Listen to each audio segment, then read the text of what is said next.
Sometimes I still think about it. And then you remember the money.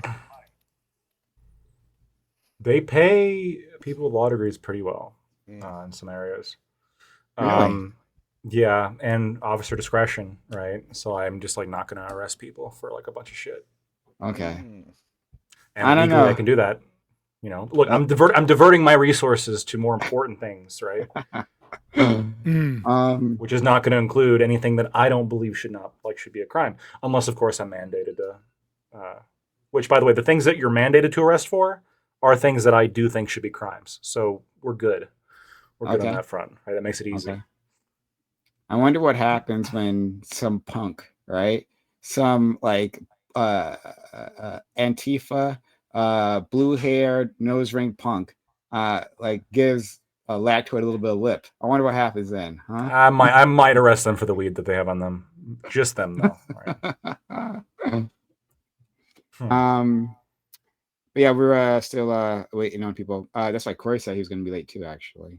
Oh wow. Um, He makes fun of me all the time for being late. Why will What? it not? yeah. I'm figuring out what's going on.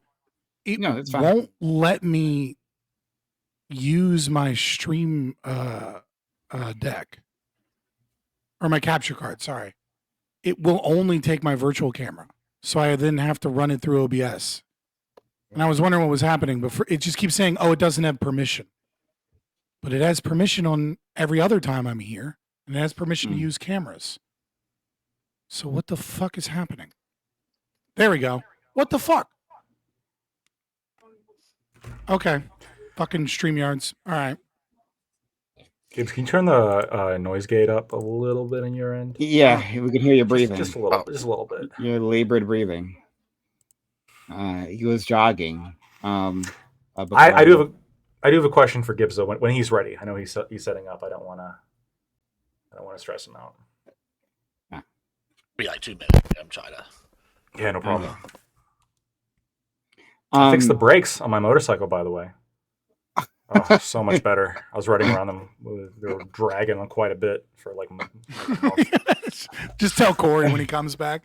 It's like, yeah, for a month I've been riding my motorcycle with broken brakes. I I've feel just like been bobbing and weaving in traffic. They weren't broken in the sense they didn't work. They were broken in the sense that they were dragging on the rotors. So as I was going down the road, you could hear. You could just like lose control because they're dragging a little bit. And I'm teasing.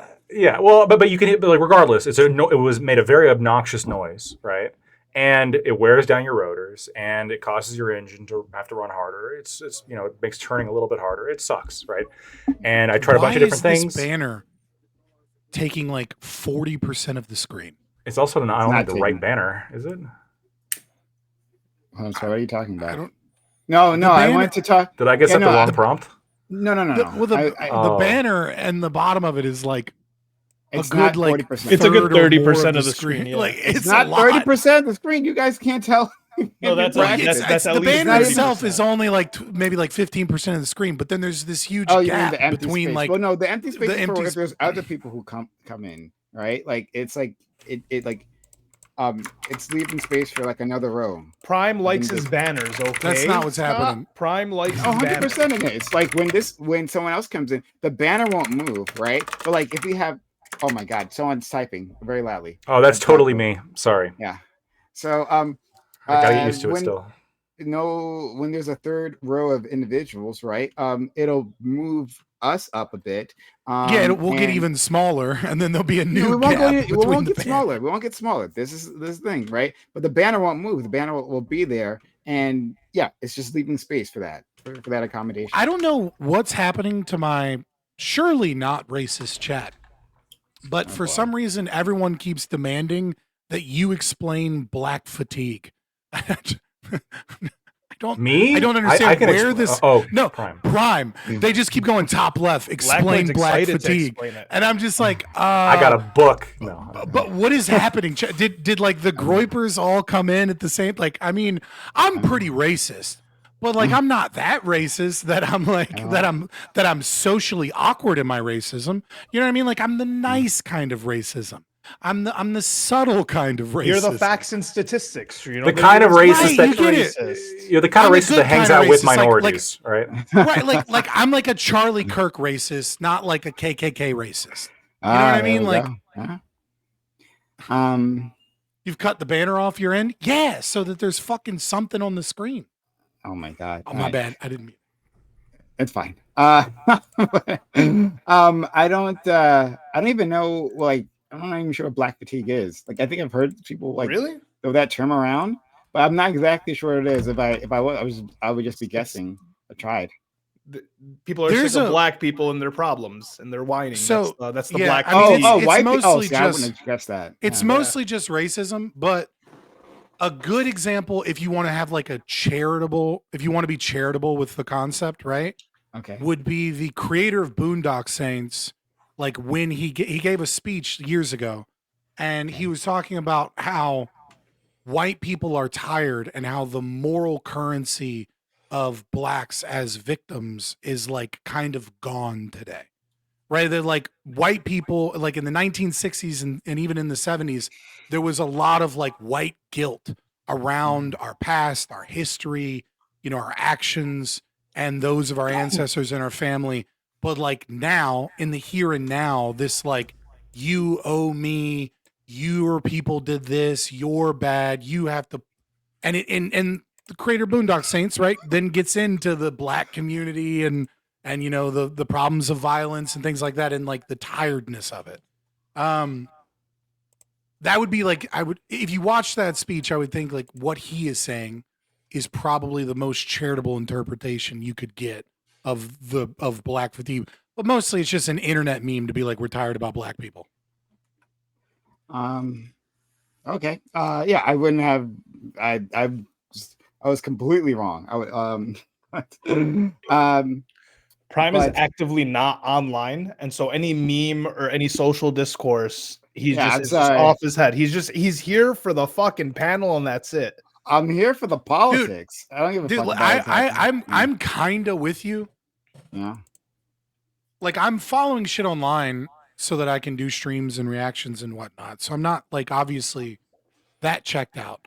But like people will be like, did you hear what happened with this guy on Not So Erudite stream? And I'm like, fucking no. Well, you're Like, not what a do you drama mean? slap guy. Yeah. I'm like, I'm not following these people. Fuck Not So Erudite. She's a piece of shit. Fuck Destiny. He's a piece of shit. Although I Fuck did see Connor. what happened on He's her a piece of stream, and shit. it was pretty- it Right? Like was these are pretty funny. horrible, disgusting human beings. Oh, is it the Indian you can guy? Show me a clip. You know, Yeah, I that saw was the Indian guy thing. hilarious. And then I'm like, but I don't That understand the killed me. context. And I'm like, who muted who? What happened? And people I'll are like, give- you're I'll not give you some following context. the Oh, Scott. 17 bullet points. Scott, It's I pretty, was like, it's I don't pretty know. easy to like. You know, It's pretty really easy to simple. intuit what's going on. well, right? you know what? You know what's funny? I just had this thought while Fabian was going on that epic rant right there. I had this thought. I was like, it's amazing how lately I've seen people do these AI like conversations where they just add a couple words, and everything he was saying there could have been changed very contextually if he just said "I would" instead of "fuck this person" and just put "I would" and then put that in front of all that. We would all got canceled tonight. So watch out for these AIs, Dude, bro. have you seen what Sora 2 is capable of? Dude, you can just I can put your Twitch channel in Sora 2, right? And say this person's likeness and image, have them stealing something at a Target. And Oh, it'll yeah. just give me a CCTV footage of you stealing stuff at Target. And like it will sometimes you can see artifacts if you give it like a very simple sentence. Sometimes you'll see like the random like Cyrillic letter somewhere or something, like something fucks up.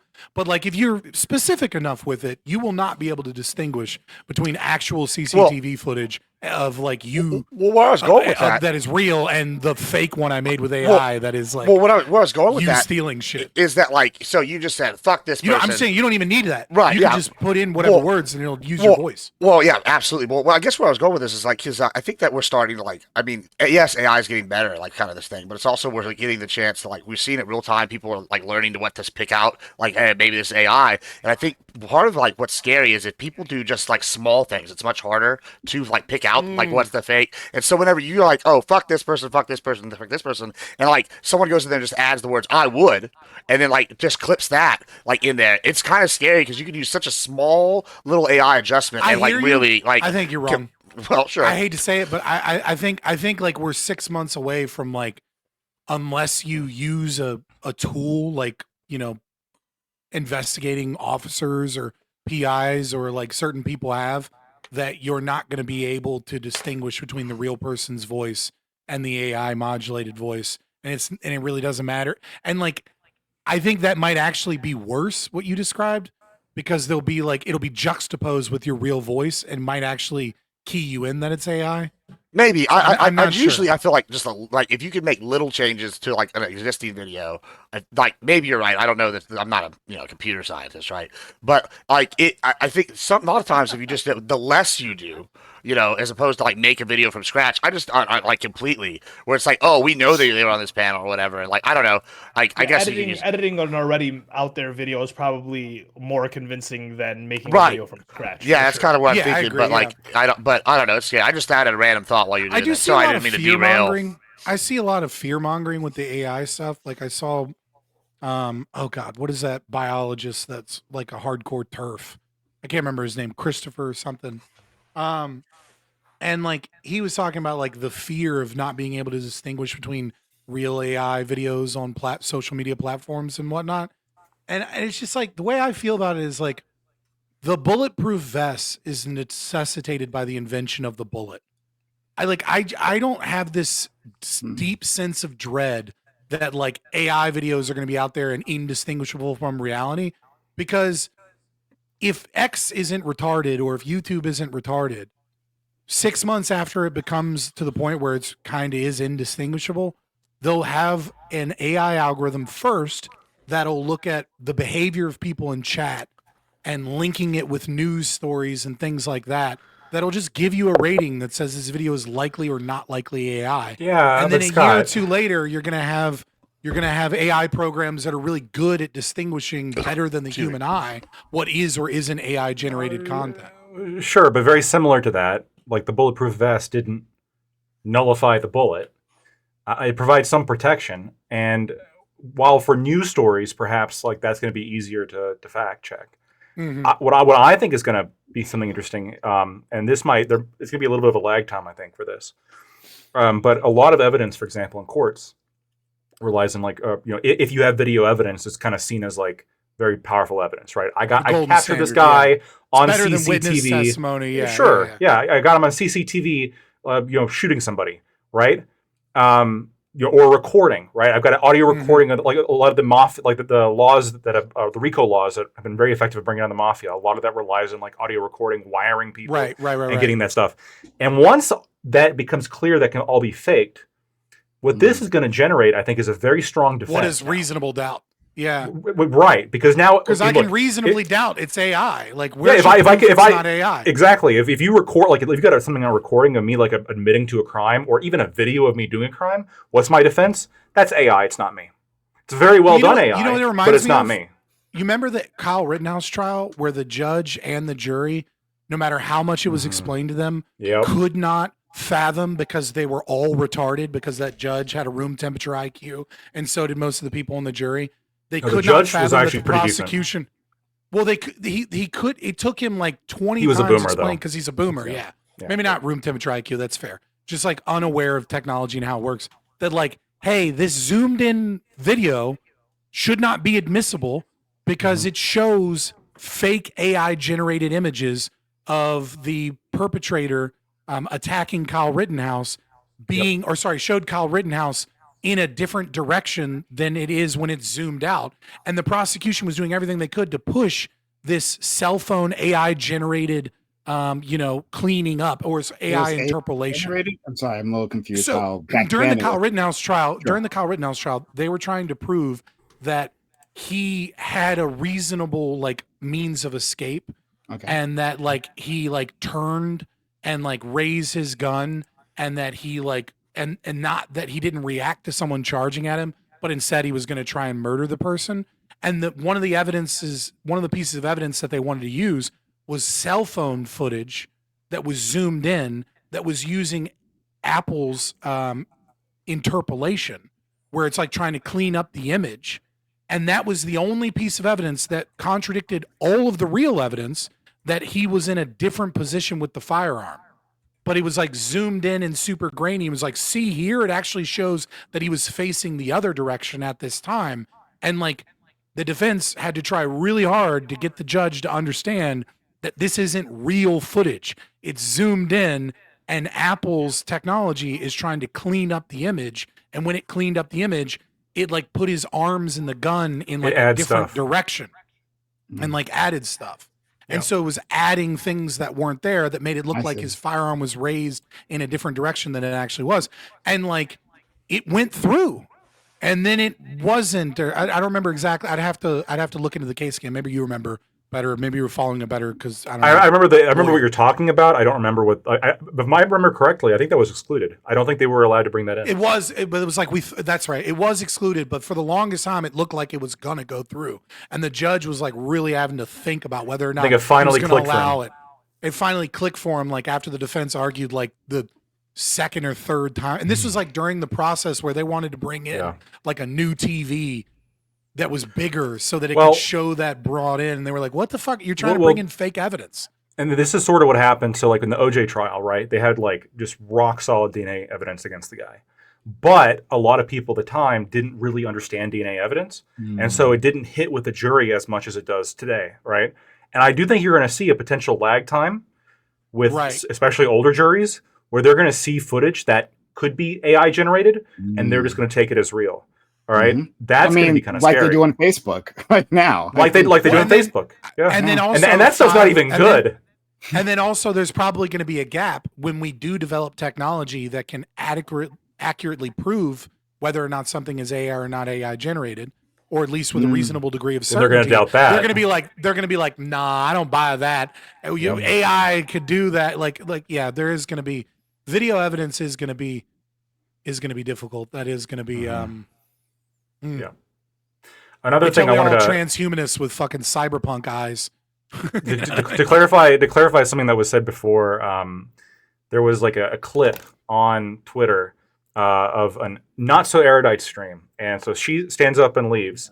Like she's like, "Oh, just get on cam, and then I'll run to the bathroom," just like you do, Prime, right? Oh, I'm gonna run to the bathroom real quick. You know, you guys behave. Yeah. And so she stands up and leaves, and then immediately this guy, like in the thickest Indian accent, just starts like ripping on Destiny and calling him a pedophile and like going into it. It's very funny, and then he gets banned like pretty quick shortly thereafter. I highly recommend watching the video. It made me laugh. Ripping on. Oh my god. Yeah, that's. So you said you wanted to ask me something, by the way. What was that? Yeah, speaking, I saw your performance, Sir Gibbs, Okay. only looking like saw a bad clips. guy, looking like a bad guy from John Wick, Yeah. showing up and laying down the whoopings Oh, in whoopings. real life. Mm-hmm. Can I tell you, as someone who hasn't seen the debate, let me tell you this. I saw 2 clips of it on Twitter because I didn't even know that you were debating Destiny in person. I refuse to debate Destiny. In person. Whatever. I'm not. Yeah, there's some of it. And Nice. yeah, nice. Hell yeah, Gibbs. And then both of the clips were showed by like one. I can't remember the account, but it was like a pro DGG like orbiter thing. And like both of them, you still looked good. And I was like, damn, this must have been a fucking beat down if they're like selectively grabbing clips, bragging about Destiny owning, and like it's cutting off right before you make another response to it, and you still look like you're crushing him. I was like, God damn, this must have been really bad for Destiny. Yeah, I like when I was going through. I was I don't in a- know. Maybe you got stomped. I don't No, know. I I'm haven't pretty seen it. confident. I'm pretty confident I got the win. Actually, I'll even break down kind of like a quick analysis. I thought before we went, okay, all right, like obviously he's at a disadvantage. He's just taking. He doesn't know what the debate topics are beforehand, right? Like, and I had 2 options in my head. I was either A, we're gonna go for some wild like topic that like we're just gonna get a bunch of clips on each other. I was like, that'd be good. Or I was like, B, I'm gonna pick something that's super in my wheelhouse that I know I'm gonna just keep hammering over and over and over and over and over again and like look decent. And I picked the second one. I went in there with like kind of the ranching topic, and I knew that it was not going well for him whenever he tried to explain to me how they were automating fence digging. And I was like, yeah, bro, I if I had to wager money, I don't know that you've dug any fences in your life, and you're talking to a rancher about how to dig fences and what a post hole digger looks like. I mean, I don't. I knew that was probably not a good line of thought. He's pretty good at like a generalist. And then I also noticed whenever he asked, so I like we kind of did the main topic and it was kind of slowing down, and then the Pengburn asked, "Oh, on the last 5 minutes," he goes, "Oh, well, do you have anything else?" So then I was like, "Okay, I think I've got my dub. Let's open this up a little bit so he can get his content or his arguments in." And then that one got pretty entertaining. There was some good laughs in the crowd, and I think we both had some good clips. But yeah, I think resounding success. In my opinion. I mean, I don't know about what y'all thought, but yeah. Appreciate Yeah, it. like I I, thought- said, I I think haven't they did seen it. I didn't know I didn't know that it was happening. I Yeah. just saw it. I was You like, oh, you shit, were Gibbs. the way you were dressed though. You genuinely look like a John Wick villain. Yeah, Like, I have a you bunch of walked these. in the velvet, like it's pure. It's all velvet, right? It's a velvet suit, It's silk, but yeah. silk suit, incredible. Legit. Silk Yeah. suit is legit. Yeah. I like Hell yeah, dude. I was like, and the other thing is like the showmanship. Like, okay, it's prime time on a Thursday night, guys. Like, if you're gonna go somewhere on the weekend and you're doing an event, like, why aren't you like dressed up? Like, it's good for your branding. Even if I look like a jackass, you're gonna be like, look at this guy's fit. You're gonna remember that, and people are just gonna look you up. I don't know why people don't do that more often, especially in the debate space. I also think wearing a suit in general gives you an air of like legitimacy for like when you go to do speaking events. Like, I'm gonna trust the guy in the suit somewhat more than I see the guy in like a t-shirt, like in blue jeans, unless it's like with a bunch of billionaires. I don't know why that is. No offense, but like I think it genuinely gives you an air of respectability, kind of thing in general. I don't know. think a suit can Tell that to provide Zelensky. ethos. Yeah, well, Zelensky. I think, yeah. Right, well, I was actually just about to bring up Zelensky, but yeah, it depends on what it is that you are trying to sell, right? So in Zelensky's example, he's trying to sell the concept that of war and the concept of like being a general and being a soldier and that this is a fight, right? Like he's not trying to like. It's like this now isn't the time for respectability in suits. Now, Sure, it's yeah. the same thing with It's all It's the situational. same thing when you saw Democrat politicians and Republicans used to do this. The older people here will remember, right? The Gen Z won't remember. There used to be this you'd see Obama, for example, he would go give a speech somewhere in a suit, and then he'd go talk to like a factory somewhere, and the suit jacket would come off, and the Shirt sleeves sleeves, would baby. get rolled up to your elbows. Yeah, it's all like the imagery. dude's fucking doing factory work at the hydraulics plant or some shit. Like he's just there to talk to people, right? But it all depends on what it is that you're selling. And like I do think like wearing a suit, wearing good clothes can sell that ethos of that. But sometimes you want the opposite effect, right? Sometimes you want people to undersell yourself, right? As like, oh, I'm just a normal streamer. I'm just like everybody else. I'm just a dude in my basement, right? And then just utterly cook the other person. Against Destiny, maybe that's not a good idea, but against somebody that feels the need to dress up in a suit, that is like, I'm a professor of economics and I'm going to debate you. Like if I was going to go debate some communist professor of economics on econ, some economic issue, I might show up in sweatpants and a hoodie. And people are like, look at this joke of a guy. And then it really makes them look more pathetic because I'm very confident that in an econ debate against a Marxist, I'm going to utterly make content fucking in 30 cook them seconds. the entire time. And then it makes them look even worse because I'm just a streamer guy from a room somewhere. I'm not like a business suit econ professor like you. So, I mean, it just all depends on, there's different ways to play it, right? And, or Hassan, right? Hassan is constantly, wearing goofy ass designer clothing that makes But him look like it's branding, he should though. be I at think- like a runway. I think that's like with a bunch branding of with fucking Hassan. degenerates. You know what I'm saying? Like, I think that it's That is a intelligent. little- Yeah, Like, that's his like, branding. Yeah, Yeah, and like I think that's the same thing. but that I is, was it is going better for than it. that is So- dressing up. like, I think it's important. I don't know, Yeah. branding wise. Go ahead, Prime. Sorry. No. Sorry, I didn't see this. I didn't know. But I'll take Lactoid's word for it. I watched it. It was awesome. Okay, yeah, I'll take Gibbs Lactoid's word was for you. Gibbs was on it. Okay, yeah, was on. I'll take all your words for it. That he cooked Destiny, Bat Faith. I don't know if he cooked him, opponent. but Gibbs was on it, man. He actually had Destiny has a way of running away with things, and Gibbs handled him pretty well, I thought.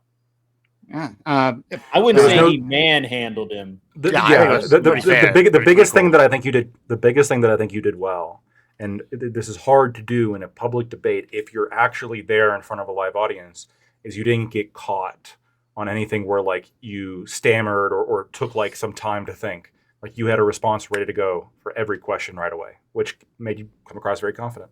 Yeah, awesome. Well, thank you. Speaking of in person, Lactoid, I've got this event coming up next month. I've heard. Yeah. You Are you should- going? You should come out. Probably not.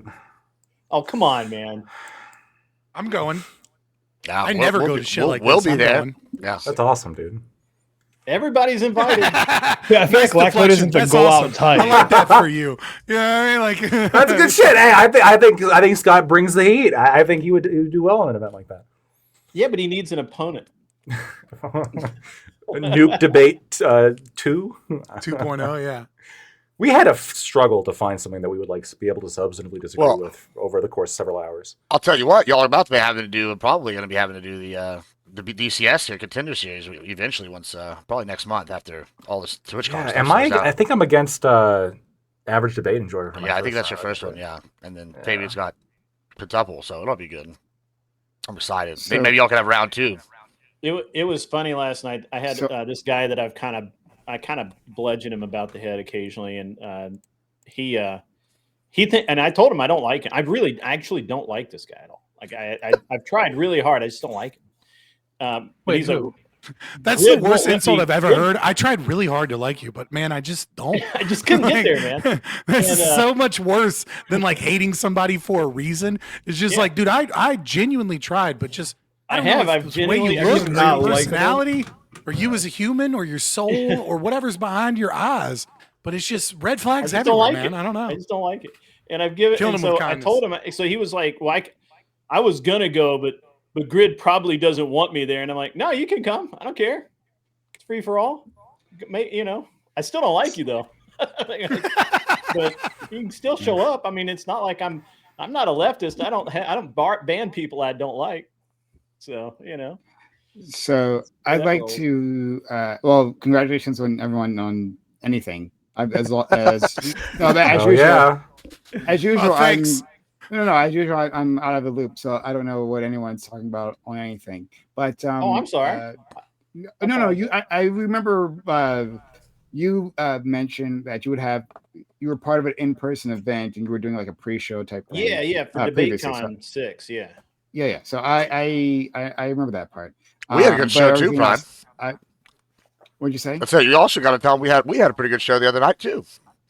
Oh yeah, we did. Yeah, it was an Sarah. enjoyable talk with my friend Gibbs. We were on different sides of should the Israel drop, the U.S. drop support for Israel. I thought Gibbs and I had a good conversation. Unfortunately, that bitch ass pussy Tyler was around. He's a bitch. And I like it. It is what it is. Oh, man. But still, we had, Tyler, here's how I feel about Tyler, right? Since you think he's a bitch. Here's what I've noticed about Tyler. There are not too many people that get into politics online just for the love of the game. That's that's how I feel about Tyler doesn't actually give a fuck. He doesn't have Right, any yeah. strong political True. opinions in any one yeah, he place does. or another. He's a strong. I think that's changed he's a lately. Zionist. What are you talking about? Maybe, He's like, but it seems like he's in it for the love of the game. Like it seems Initially- like, Yeah. you're machining your voice. Is that me or is that it? Me? Might be. Is my voice machining? you're saying me. No, not yours. Yours is fine. Scott wasn't. Oh, Scott Scott sounds sounds great. good to I'm me. hearing Oh. you in someone else's speakers somewhere. I don't know. So maybe it's just on my end, but like, Maybe it's right, me. it's fine. If everyone else can hear Scott perfectly well, then keep going. Well, I mean, you were saying I'm wrong. That like I Yeah, don't you're explaining that Tyler's like I a haven't bitch. followed him. Yeah, I was just Tyler's saying not- it seems like he doesn't. I don't know. When I notice that I would think maybe 90% of people that are large accounts with large followings, right, are already bought and paid for by some NGO, activist organization, money of some sort, right? Like when I see Bibi Netanyahu and he asks his table of influencers, what's the most important purchase right now? And they all collectively get the answer wrong because he was looking for TikTok, and they all say followers because the entire table admits that Israel bot follows all of their accounts and that everybody else is doing it too, and they know that. When I see somebody that's in it for the love of the game, it's almost like they're transparent in that they're just there to entertain and that they're just there to say whatever.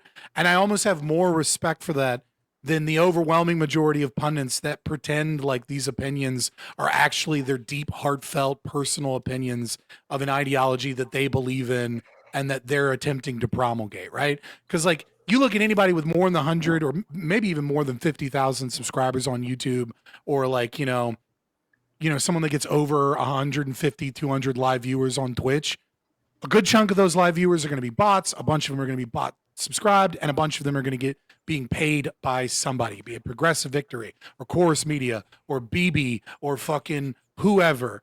And so it's like, I don't know. When I see somebody who's just like, yeah, I don't give a fuck. I just kind of go wherever the wind blows because I think this is fun. I'm like, all right, I can respect that more than I can respect somebody like, I don't know, not so erudite that like is, tied to her pedophile friend because she can't fucking, because like that's where the money flows.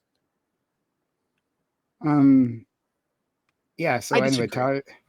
Yeah, we got you first. I think Tyler does have strong beliefs. I don't think he got on with strong beliefs, but I think he's latched on to some. And my issue is, Yeah, I could be wrong on that, right? Like I don't Yeah. follow his content that deeply. Yeah, my issue isn't that he like has the wrong beliefs. It's that he is dishonest, right? Like just like we've got him so many like just straight up lies, right? Not just about like random like whatever topic we're discussing, but about like interpersonal things. Like he lied about Prime never inviting him on again, for example. Like stuff like this that I think is just like just makes you kind of a bitch. I didn't know that. I literally have a I think screenshot. like it's bullshit. AI screenshots. AI screenshots. There we go, boys. Photoshop. Photoshop's back, baby. Let's go. Photoshop's the dark ages, baby. But in any case, yeah. So I there's nothing to focus on, but we did have a good conversation. The reason I was trying to transition us to other topics while we're waiting here. I mean, waiting, I guess, only for Corey. But I'm curious where you guys are at. I'm not sure if we should make this a full topic or not. Not until something really explodes. But I am hearing Knowing myself through America someone these else's- days. Yeah, you're echoing Will. like crazy. Yes, I'm hearing myself through. I don't know where. It sounds like you Um, have like two mics open or something. I definitely don't. I shouldn't. Right. I'm just telling you what Yeah, it yeah, sounds yeah, like. It yeah, I sounds know, like yeah, there's I like hear a you. like a laptop mic or something that's also Can we- on or something. Can we just test something? This is like a continuous thing. Testing. Everybody hears double. Do you I'm guys gonna hear double mute. now? Yeah, it's I very didn't hear quiet. double. I didn't I hear didn't that. hear I that. heard it just like right at the start, then it stopped. Because Okay, I yeah, didn't. Yeah, I everyone hear it mute. now. I'm gonna mute Dan. Everyone mute. I heard yeah. it on Admiral Gibbs' side too. Yeah. Everyone So it might mute. be coming through somebody else's speaker. Yeah, we'll figure it out. I think it's Grid's Everyone- mic.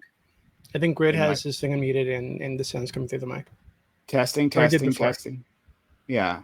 Okay. So Grid unmute. Yeah, can you guys hear through my mic? Testing. Testing. I don't hear it. Oh my god. Okay. What the let's- fuck? We're gonna. I think it was either It through might be Grid mine. or Gibbs. I mean, is it mine? Testing. Yeah. Well, we'll slowly try to figure it out then. Test. Oh yeah, I think it might be lactoids. The moment you Yep. test. It Yeah. might be. Fucking lactoid, you fucking piece of shit. Oh my god. I remember my Won't first come time to fucking streaming. Tennessee with us. Won't Yeah, he fucking will. get his Yeah, he's microphone gonna. shit He's fixed. gonna. Won't join the police force as a lawyer. I mean, all of the horrible things. All the things. Okay. So while Lactoid, hopefully decides to stop sabotaging my stream. Well, There's no push to talk Man. here. That's like Not how room, I not prevent room. all these issues before. So what I was gonna say, ask you guys about is federal troops. going to cities, right? We might make this a larger topic. I was saying, like, especially if something explodes, but I want to know where you guys are at. That's why I put that banner down there. The Trump administration has been stopped by a federal judge. There was some late breaking news that I didn't get a chance to look into that might have changed this, but Trump has tried. He tried to get the was it the California National Guard at first to go to Portland, and then the Texas National Guard, and then or was it Oklahoma? One of them. Anyway, he tried to get them to go, but then a judge stopped them twice, and then said, okay, now no national guards, no matter what state they're in, can go. And there might be late breaking news on that part as well. So again, if I'm giving you misinformation, I apologize. And Trump keeps saying that Portland, Oregon, is up in insurrection. Like there was an insurrection going there. That there's like such violent crime that needs to be put down by federal troops. Does anyone support this here? Well, I mean, in my state, my governor just agreed with our state's attorney that he can send the National Guard to Memphis. So I guess I do agree with it. I don't know about Portland because I don't. Do you agree with it just because you're governor? Your governor says, like, well, because your state official. Sorry, your state official said so. Like, why do you agree with it? Well, because I don't know why anybody would disagree with backing up. I think he means from the legal. I don't think he's being a legal positivist and saying that it is right because the law says it is right. I think he's making the claim. I listen to my legal representatives in my state, and from the explanation given, it appears that it is indeed legal. At least in supporting. Right, so let me. I think he's being descriptive here. Yeah, let me be a little bit more clarifying. Okay. In Tennessee, we have a state. In our state constitution, there's a law that says that the governor cannot send the National Guard to reinforce cities or anything like that. They can't use the National Guard without except in a certain number of cases. There's a certain there's some descriptors there that have to be met. And originally, the state's attorney was kind of like, I don't know, maybe, kind of, sort of. As they dug into it, now they've said, yeah, you know what? You can 100% send the National Guard, Tennessee National Guard, to Memphis to reinforce the police there and perform support role in Tennessee. Now, whether or not that applies to Portland, I don't know, because I haven't been paying attention to Portland. I don't honestly give a shit about Portland. I hope honestly, if they burned it down and rebuilt it, I wouldn't be sad. But at the end of the day, as far as I'm concerned, I don't see any specific problem. And I actually wonder why people have a problem with backing up law enforcement as needed. That seems very odd to me. And I'd really love to hear the reasoning behind it. Sure. Well, as needed, but they don't need it. Like the governor of They literally have riots. Right? No, they're not. Am I wrong about that? Riots. No. Am I wrong about that? Yeah, I don't think you're wrong. Yeah, but that's what Trump has been saying. Trump has been. Well, it depends on what you define as a riot. Like Portland has had multiple days of protests with people against ICE blocking ICE facilities, but I wouldn't classify that as. I mean, it just depends on what your classification is for a riot. They have not had like BLM protests where they're like burning down and like destroying businesses. They are doing other things. It's fairly controlled. One of their police chiefs, or the police departments, was saying that, we watched the protests, and we literally, and the particular one he was talking about, we made no arrests. We made no arrests because no one was doing anything. So here's sorry. Okay, I'm sorry. I didn't mean to interrupt you. I didn't realize. I thought you paused. No, it's fine. Whatever. Which are Gibbs or Grid? If you don't mind, Grid, I would like to jump in real quick, and then Can I just make the one point? Thank you. So interestingly enough, I kind of looked into this, not just mainly because of what's going on in my state, but if you're actually interfering with federal operations, and interfering can be anything from protesting outside to try and prevent them from doing their work or anything like that. I do believe that Trump would have the authority to send in the National Guard because to back up just the federal troops in and of itself. But the real interesting thing is that most of the you keep when people always, not you necessarily, Prime, but people, I hear this a lot, make the point that, well, the police chiefs aren't asking for it. Well, police chiefs are elected officials. They're not. They have a political.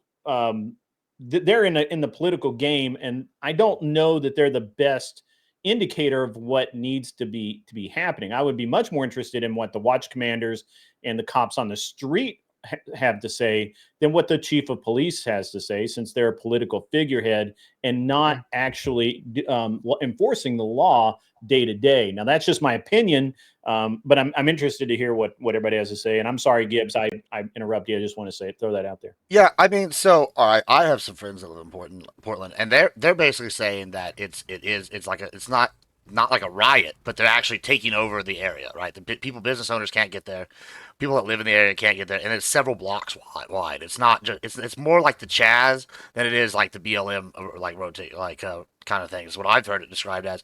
And I mean, I don't know that you could sit here and say that it's not needed. One, we've seen any of the places where we sent the troops, crime has gone dramatically down just because they're able to like guard federal buildings, they're able to help logistically, and that lets the police, have more officers. Crime has been going, but you acknowledge that crime has been going down this entire time, right? We've been in a downward slope. Well, once again, across the board, right? Sure. Well, no, I don't recognize that, and the reason I don't recognize that is because of the Dems' dishonest way they've reclassified crime, right? Obviously, if we don't enforce, if we don't arrest people like in California, for example, they don't arrest people for any crime that's under $1,000 in theft. Of course, you're gonna have less crime reported. Yeah, of course, all the thefts are gonna be way lower. Sure. Well, yeah, because they're reported to you by locals. Like if the local jurisdictions aren't enforcing the crimes, of course they're like enforcing laws. Of course, like for example, if we suddenly, let's just say we all were on board with the ICE, but that would also mean that you don't have the actual data. Well, yeah, because they're manipulating it. If you're saying that that they aren't making arrests, right? Well, then where's the data that like those crimes are actually happening? That's my point right here. So, all right, do you agree if, like, say, let's just call year one, right? Year one, you have 100,000 crimes, right? And then of those, 50,000 of those crimes were under $1,000, enforcement things where they stole from a store. All right, just for the sake of the stars. And then the next year, the local cops is told by their city or state official, hey, we're not going to prosecute any of these crimes that are under $1,000. And so in year two, wow, crime is 50,000%, like it's 50% less than the year before. Well, it's not that crime's 50% less. It's that you have 50% less enforcements and 50% less all these reports because they can't even report. Changes in what jurisdictions? Sure. And what I'm saying is, so when I made this, so when I see things like that, right, it's clear to me that crime. Where do you see them? We see them places like Washington D.C. where they openly were not. Can you show me? Yeah, you can look this up in a second, but I really would like to finish this point real quick, and I'll find the data if you want. But I think that when we're reframing it, I do the crime data. Yeah, but back to what I was saying about I've been told by people that it's more like the Chaz, and I definitely don't have a problem with them coming in here and saying, hey, it's time to crack the whip. Y'all are not going to sit here and attack people like this girl that was the Fox News reporter. She was the independent reporter, I think, in Fox News had on. And she was literally attacked. She had a black eye giving an interview. And there was a cop that was watching and then walked this person into an Antifa safe house and didn't arrest him. And, like, while he watched. Yeah, this is literally what happened. It was live on television. Like, you can look this up. They literally walk him in there. And then it's like, okay, well, this guy is being tangibly supported. And I think, what was his name? Annie Nagano gets attacked by the people there. And they, instead of arresting the people that are assaulting him, they arrest him. And I think that, when things like that are happening, it's time to send in some federal people to go look at this stuff. And give me a moment, I'll look up to find the crime thing. If I can talk a little bit about the crime situation. So first and foremost, I'll set aside some of my ANCAP beliefs, right? Because that'll just derail everything. Because thank you. Other than just to say these are two criminal organizations fighting each other. So I kind of don't give a fuck. Like Antifa are terrorists, and so are ICE. But setting that aside, when we talk about crime, one of the things that I have noticed is this, this increasing detachment from reality that the left has, where, 10 years ago, there was this kind of demand that the left would like subvert truth, or they'd tell half truths, right? They would just be like, oh, well, they tell like half of the story, and then they wouldn't really explain the story, or they'd give you a truth like, you know, like for example, George Zimmerman shooting, right? Like they'd show you a picture of Trayvon Martin 4 years before the actual Trayvon Martin situation. And then they'd show a picture of George Zimmerman where he looked whiter and where he was fatter, and like try and make it look like, well, clearly it was just this poor little innocent boy with a pack of Skittles, and like George Zimmerman's this evil murderer, instead of showing like the updated 17-year-old or 16-year-old, I can't remember the exact age, but the updated older teenager that was like, you know, that clearly did attack George Zimmerman, or the fact that George Zimmerman was Hispanic, right? That was the kind of lies that the media used to tell. It was like half truths or subversion of truth. And more, I think we just see just straight up lying. And so I think we're kind of in a war now where increasingly we're not going to be able to trust municipalities' crime data at all. Like the crime data is like over and over again, I'm seeing like large swaths of minorities just being categorized as white, so that the crime data shows that white people are actually committing more crime. And like, I think there was reports of like, was it like Baltimore, where there was more people in the morgue that died from murder than murders reported. And like, it's just like, okay, like clearly something like my ability to deal with this data is based upon my trust that municipalities are doing their best to report the most accurate data. And as we get more tribal, and I don't even think it's necessarily like this is what leftism does. I think it's more of just a tribalistic political thing, where I'm just less and less likely to trust that data as it is reported anyways. But the second thing I want to say about crime and like enforcement is like, Gibbs is probably right. Like if you send in the fucking National Guard, you're going to get less crime. And to say otherwise would be kind of silly. But then But when it's you kind take the of this- National Guard out, doesn't the crime just come back? Well, so here's what I would say is that it's kind of the same logic that communists use, right? Like in Mexico or another place or in Cuba, right? Where what they'll do is they'll spend a whole bunch of government money building hospitals and building schools. And then for like 4 or 5 years, they'll be like, look, the literacy rates went up. Look, the deaths went down. Look, healthcare is better. It's like, yeah, if you steal a bunch of money from the economy and build schools, literacy rates go up, obviously.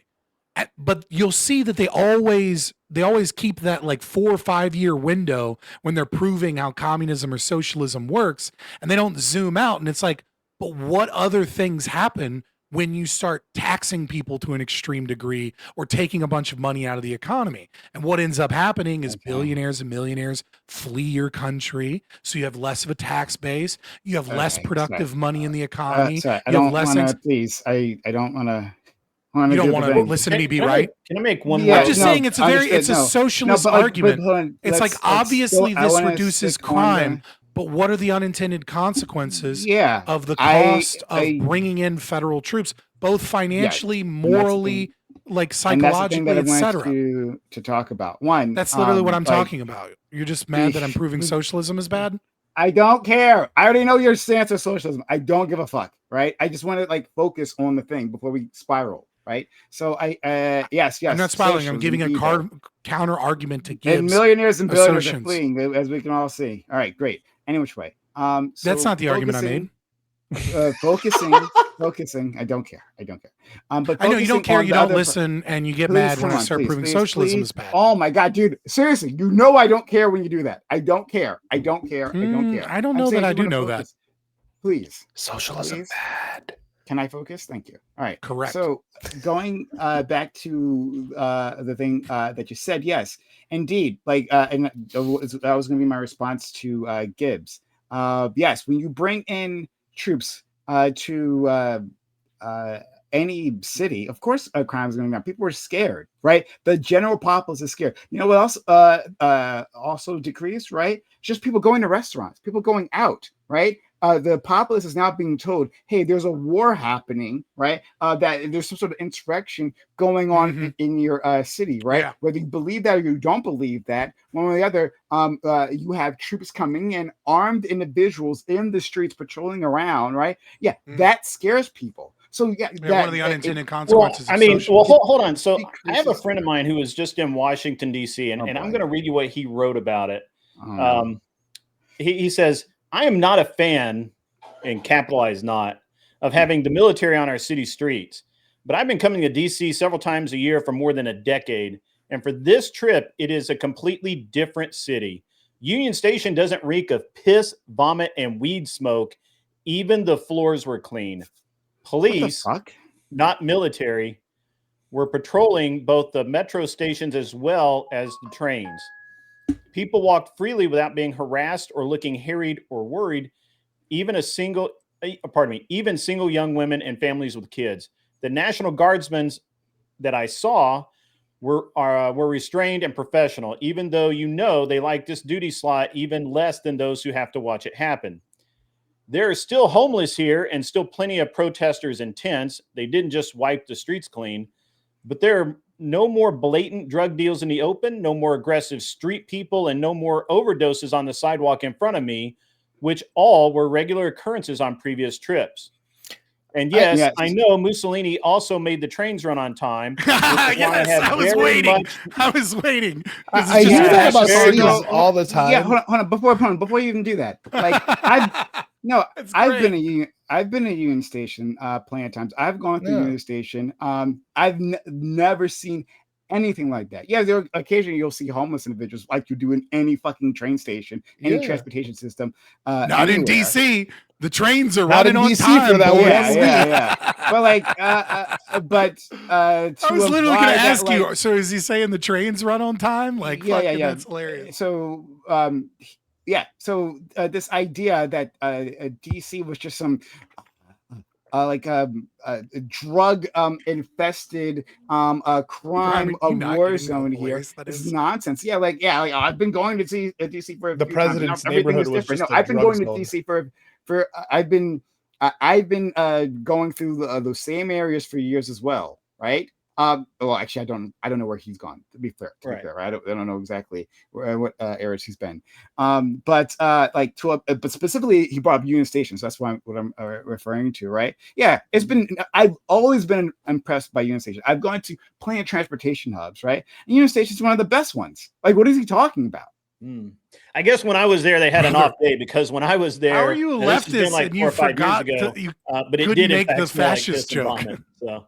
I don't care. But so yeah, like I don't know, man. I hear this about cities all the time, but like I went to New York like people don't a month ago, and I went to Philadelphia before that while they were having the protest during the 4th of July and stuff like that, and it wasn't that bad. Obviously, there are going to be bad neighborhoods that are just in general, but like the downtown areas are never as fucking piss ridden and like homeless laden. There isn't shit all over the streets. Like I use the subway when I'm in New York, Chicago, when I've like been out. Like it's fine. I think it's sometimes the subways do smell like piss. Like that happens. But like that's honestly, I mean, all of New Orleans smells like piss, but that's and I'm going to be honest. Sometimes they burn women alive on them, and the cops just turn the other eye because it's not their problem, you know.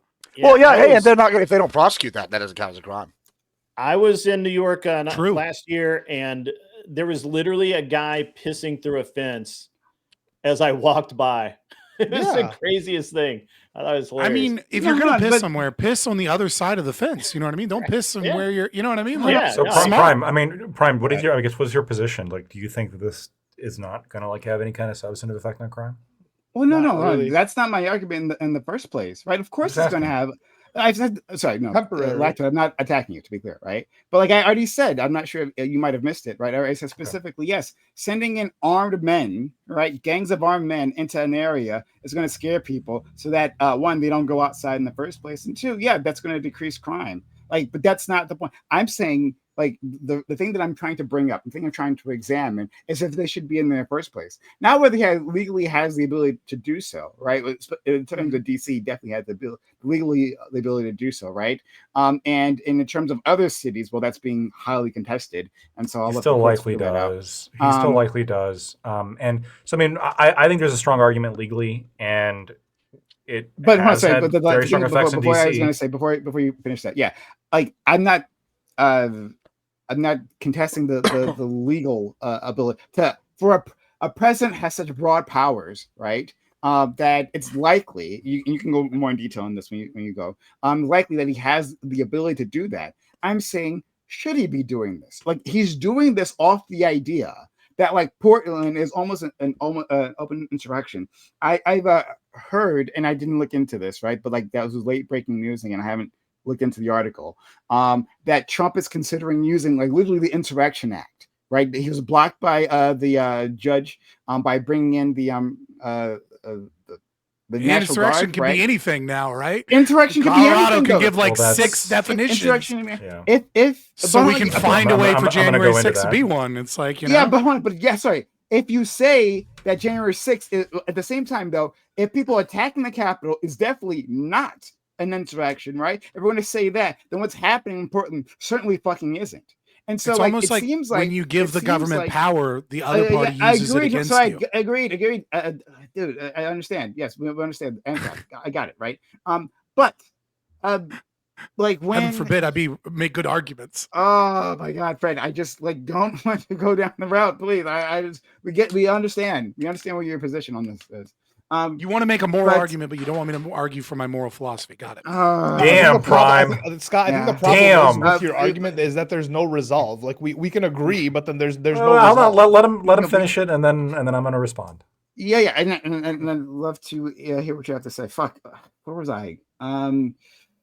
If January 6th wasn't an insurrection, then Portland surely isn't an insurrection. is Yeah, where you were going. If January 6th, I'm not exactly sure where I was going to go with this now. But if January 6th was an interaction, so yeah. The it seems like, right? It seems like that Trump is trying to create the actual emergency, right? What happens when like the National Guard, right, goes to a city, stands around, doesn't do a fucking thing, maybe picks up trash, which nice to beautify cities. Okay, that's great, right? Spending millions of dollars to do that, sure, why not? We'll stand around picking trash like they did in DC, right? They're not doing anything. However, Factory beautification. and somehow, some way, right, an altercation happens, and one of them gets shot, right? What happens then, right? Like a National Guardsman, right, gets shot. Oh well, look at this look at the crime, right? Like they're fighting American troops, right? That Well, I already gotta happened. send in more. I gotta send in more. Maybe we need tanks. Who knows? Like That once already you- happened. Uh, ICE what? agents were attacked. Chrissy Noam went to I think it was Fox News to talk about how ICE agents were attacked by like a group of 8 people that rolled up on their vehicles, and then in the altercation, ICE agents had to shoot one of them. They and They shot. got You're reverse right. ice. You're right. Right? So- they shot. So I mean, like their a woman, as far as I presence, understand. their presence is there, and then the Antifa terrorists, right, attack the ICE terrorists, and then that. I'm with you. I think it I probably. agree. I think I almost feel like they're doing exactly like you're doing. They're baiting an ICE agent to get shot, right? Like, because you just pump the city full of, a city full of a bunch of Antifa terrorists, right? They're all pieces of shit. Those people on the streets, they're not like they want violence where they feel like they can get it, and so there's a lot more opportunities for it. I do feel like they're not going as hard as Trump said he would go, just waiting for an ICE agent to get shot, so then they can really go hard, because then they have the moral justification. ICE and the other part I was going to bring in was the other federal troops as well. The But Guard, yeah, ICE yeah. specifically. I was trying to like divide the two, but I mean, in the end, it's the same, right? Like in terms Federal of agents, inciting, yeah. and then in terms of inciting the populace, and then being an excuse for the government to ratchet up violence, right? They work the same. So I guess there's no point making that divide. But I'm sorry, Lactoid, you want to say something? Okay, so a couple points here. Whether somebody, when you say could, I think ultimately this still is related to should, right? Obviously, I think we all agree he should not do things that are illegal. That'd be not a good thing to do. Mhm. I think the law probably on, like as you said, definitely in DC.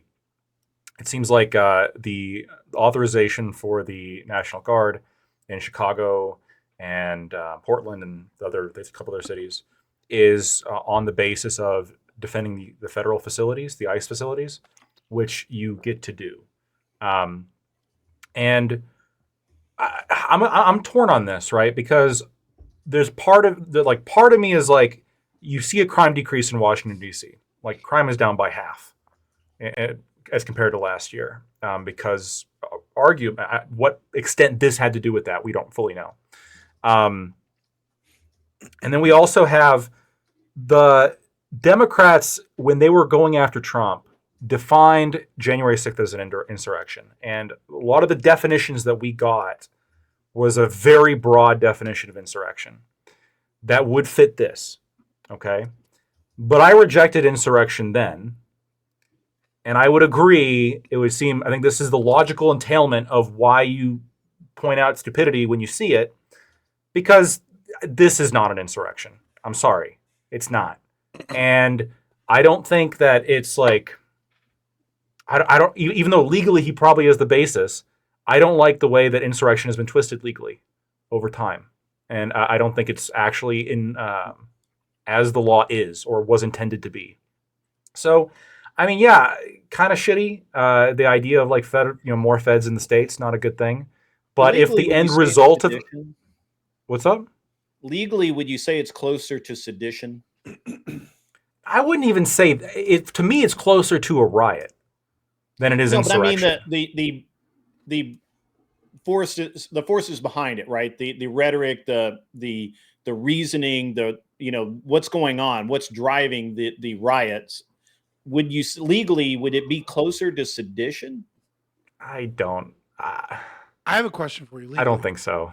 I don't think so. genuinely curious. Okay, I'm just curious. No, I hear you. I don't think so. What I think about- this is what happens when you adopt such a broad definition of the word insurrection when you're trying to go after the guy you want to go after. And now this, I think, inadvertently gives Trump a very powerful argument, which is, I have a court ruling, and you guys said insurrection means this, and they are doing insurrection under this definition, inarguably. And the Insurrection Act allows me to send in National Guard when there's an insurrection, doesn't it? Well, yes. Okay, so now I get to do it. Yes, now he gets to do it. I'm curious though, right? Like, what is the culpability? I guess morally, in one sense, but more so legally, for like you see these protests, and it's kind of pathetic of the Trump administration and their inability to govern, because they're just so bad at it. That they haven't been able to figure out in any way, shape, or form where all this money is coming from. Because it's very obvious that there's a lot of professional protesters. It's very obvious that they have the similar signs that are all laminated in the same places. So, like, what is the culpability of NGOs, especially ones that may be getting funneled government money? Because we know most NGOs are getting funneled government money at some point. Oh, if it's down going the to line, a now right? designated terrorist organization? Right. If it's going to, and if it's specifically funding and supporting riots or blocking of federal forces that has been designated a terrorist organization, like if they can find which NGOs and individuals, because I'm sure there's Democrat donors that have donated to them, but who's running them are usually like, no name people with like 20,000 followers on Twitter, et cetera. But like, how's that work when you're directly funding or knowingly funding these organizations by laminating their signs, paying them to be there, et cetera? Well, I mean, it was very recently Antifa was designated a terrorist organization, right? Mhm. So I don't know Which you exactly disagree how with. that's going Previous to play out. funding, yeah. Which you disagree with. I don't know. I don't know. I mean, You- they definitely you- seem to operate like a terrorist organization. Okay, so you're for branding domestic terrorism, like groups as domestic terrorists? That's a good question. Because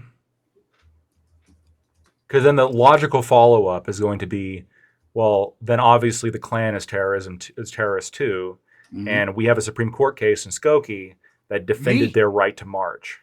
The Biden administration in 2021 put out a memo saying that anarcho-capitalists were a threat to democracy and That is potential, very like, different than they didn't designating you as a terrorist. right. Yeah. But I'm saying, But that's if, like the if we step had this, before if we it. had this habit of presidents, because every power that one president uses, the other president's going to use. The That's next always incoming true. president uses against you, right? Like I think the Biden administration knew that they couldn't go quite that far, but there was definitely like, these are people you need to be on a watch out, and we were paired up with Bugalo Boys and all these Bugalo. other groups, and it's like how the fuck are ANCAPs like this threat? It's like, oh no, we want to seize government power to get rid of power being abused against people. It's like, oh, we're so violent. Is that because we're anti-violence, right? So I mean, like, yeah, what is, ought there be a strict rationale as to what gets designated a terrorist So organization yeah, and how do to we go answer through that? to answer the original question, now that they are, I don't know what steps the administration is going to take when it comes to people who fund them, because there are a lot of restrictions on funding terrorist organizations. I was okay with designating the cartels a terrorist organization, but and initially the knee-jerk reaction is like fuck Antifa, right? Because they are violent, thugs that attack people in the streets and like are entirely aimed, in my opinion, on shutting down expression using violence, which is like the classical definition of terrorism. But right, there's a big but there. Designating domestic organizations as a terrorist organization, to me, could be and might be simply being used or could be used as a circumvention of the First Amendment protections of those organizations, right? So, like Scott, let's say Trump designated Antifa a terrorist. Let's say President Gavin Newsom comes in next time, God forbid. Oh yeah, no, I agree. That's why I was asking. And the Libertarian Party is now a terrorist organization. Let's just say, I mean, that would be like pretty terrifying.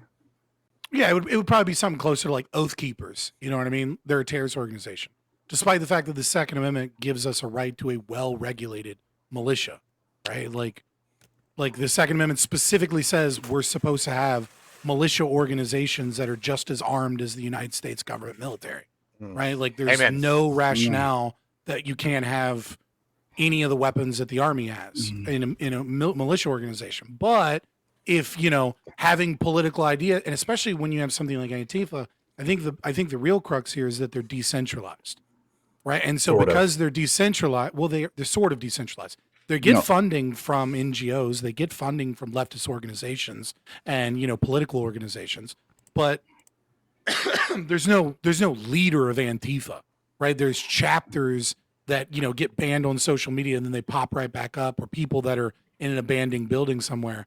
And so it becomes a moniker and an ideology. And then it's like, well, how do you designate an ideology or a moniker? Antifa. So Scott, that's exactly where I want to go. And I haven't forgot what you get. I'm going to go to you, friend. Yeah, no rush. My response was, well, like if you're talking about saying the Oath Keepers or the Klan or what have you, right? Or the Libertarian Party, right? Like if you're saying that those ones are domestic terrorists, well then that's at least an organization with membership, right? That you can go after. Or what was that other one that got banned in Canada by Enrique Tarrio, the something boys? Proud Boys. Proud Boys. Thank you. Proud Boys. Yeah, but yeah, they were. And in America when we jailed them. But I don't think they didn't get the designation. So I'm distinction. Yeah. So like they had they had members, right? It was a clearly defined group, like you said, Scott, right? Like Antifa is literally, it's just an ideology, right? Like, yeah, I mean, like Ghost of Tsushima just came out. The voice actress has a post being like, "I'm Antifa, and so is my wife." Right? It's part of the big controversy with people with not wanting to support or vice versa. Fair enough. Ghost of Tsushima, right? I haven't heard of that, but okay. But I mean, I believe you. I'm not saying you're lying. So I hear you, right? This is a diffuse organization. So then, like, because there is no membership, because there is no Antifa Central or anything like that and nonsense, right? Well, then who is, like, according to the government, who is Antifa, right? Like that could be anyone, right? So like I'm anti-Zionist, right? Like, and I'm very proudly so, right? Won't stop saying it. But like, is that anti-fascist? I mean, I one thing I specifically said, and you guys, I know you guys disagree with me, of course, that Zionism is fascism, and so that means I'm anti-Zionism. I mean, I'm anti-fascist, right? That's Antifa. There we go, right? We have an Antifa member.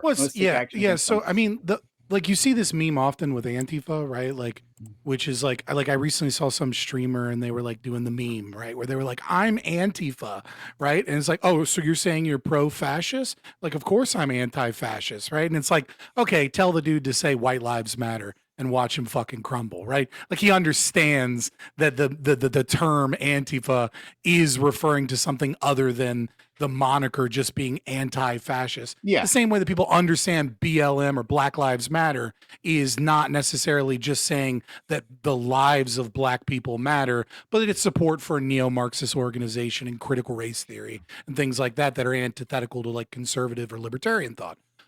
What I would say is, and I know you don't want me to get too ANCAP with it, but I do have to answer the question, is that when you have like what matters is two things, right? When it comes to crime and how you can be punished for crime. And the first thing is actions, and the other thing is what it is that you communicate. And so the first thing, actions, should be we should prosecute people that actively engage in terrorist activities. Obviously, I think most people would agree with that. And then we should prosecute people that Depends if it's called materially terrorist activities. knowingly materially support those activities, right? So printing placards, maybe not so much, right? But if you drop a pallet of bricks off the night before a protest, well, it's kind of fucking obvious when you're buying that you're trying to support terrorist activity and violence by dropping off weapons in the location that the protest is supposed to occur Yeah, at fair, another fair. time, right? So that's one thing. That's actions. The other thing is words. And what I would say is if you say I am Antifa or you say I am a communist, what you have communicated is that you believe might makes right. You believe that anyone that has the power can use that power against you. And therefore, we can do whatever the fuck we want to you until you recant that position. You don't get to simultaneously say, I believe in human rights, but also I believe in supporting terrorist organizations. Okay, so I'm going to disagree with you there, but I didn't want to make a whole thing on this. But my problem is, and then I'm going to let my friend Gibbs go. Is that I think specifically, like I have a problem with the whole narco-terrorism thing, right? I think what's the conversation about Trinidad, Aragua, and then other like South American gangs is like crazy, right? I have my own problems with that, but specifically with Antifa because it's just a diffuse ideology, right? Can I That meet you if we- halfway? One Maybe- second, I'm gonna only make the point. Yeah. Yeah. So like because it's just a diffuse ideology, we're giving the government, specifically Trump, a blank check to use violence against anyone he designates an enemy. That's Yeah. my Here's my olive branch to you, right? I think Tren de Agua is obviously a terrorist organization. I think Antifa is obviously a decentralized terrorist organization.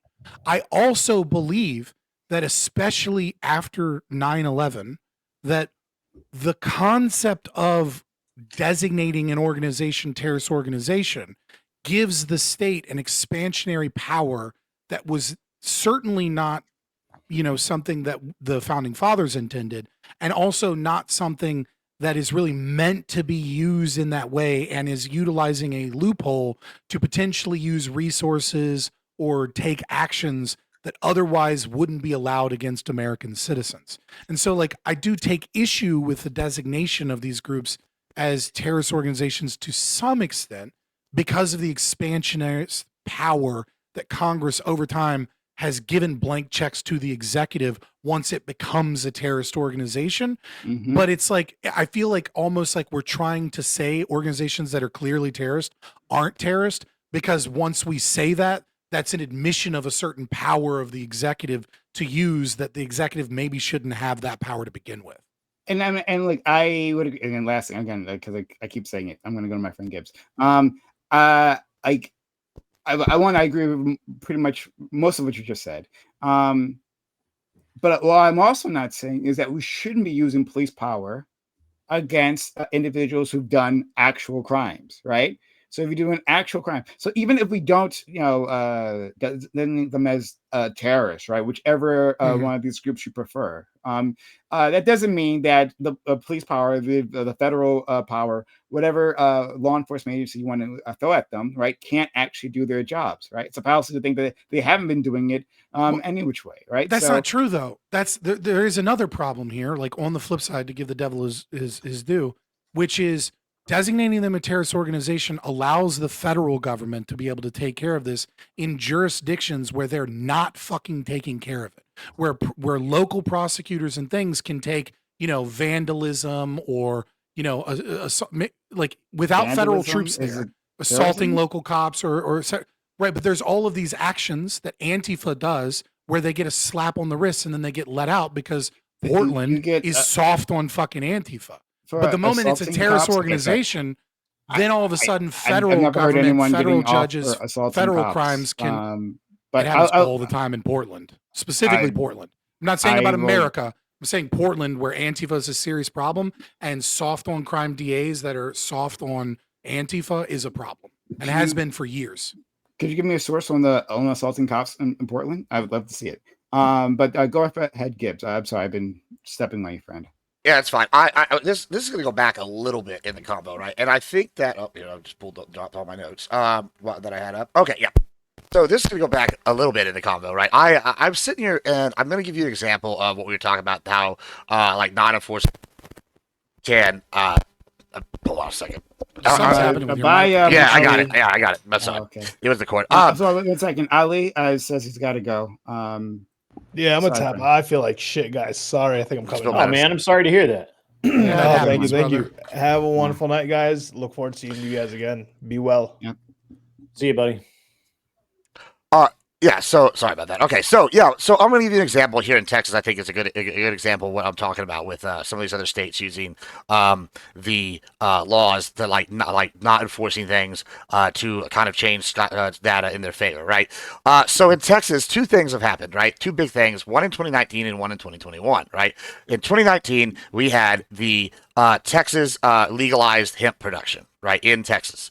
And when they did that, it allowed for, we've seen a dramatic increase in THC, A, B, C, all these other ones go up, right? Now we've seen a massive increase in sales of those products all over the state. I think it's a several $billion-dollar industry. They actually were able to lobby against alcohol, tobacco when they tried to lobby back against them recently for some stuff. And so what I'm seeing here, right, is after the 2019 thing, and then there's another thing that happened in 2021 that I'll get to in a second, but after 2019, we see a mass reduction. We see a drop in drug-related prosecutions by half. And the reason for this is twofold. One is the availability of it and the softening of, in a lot of the cities, they had a lot of cities here in Texas started doing at the local level, not punishing for up to like 2 ounces. Some have more, some have less for possession of marijuana or in their possession, because it was hard to trace at the time. They can't tell indistinguishable from normal marijuana and THCA or THCC, right? They're indistinguishable unless you send it to a lab. And so they decided it was not worth it financially to keep prosecuting with these two things. So in 2021, they had a failed attempt at more full legalization, which failed at the state level. However, backed by the groundswell of support overall, many of the major cities have implemented basically, furthermore, like implemented, they're not prosecuting for now like 2 ounces or less overall. And so we're about to see a change in 5 days. A new law goes into effect, basically, where they're saying, oh, well, we could prosecute people under 21 for having this, so you have to provide an ID now. So we'll see if the numbers go up. But after this, they did this thing in 2019, we see a dramatic drop, drug possession drop of every city in Texas except for San Antonio. And I'll give to why that's an exception in a second. But the arrest rate by drug possession fell by 31.7%. Sales and manufacturing arrests went down by 31.2%. And so it's like by not prosecuting these crimes, even though they are technically still illegal, you're having a drop of 32% in two different categories in all these areas, right?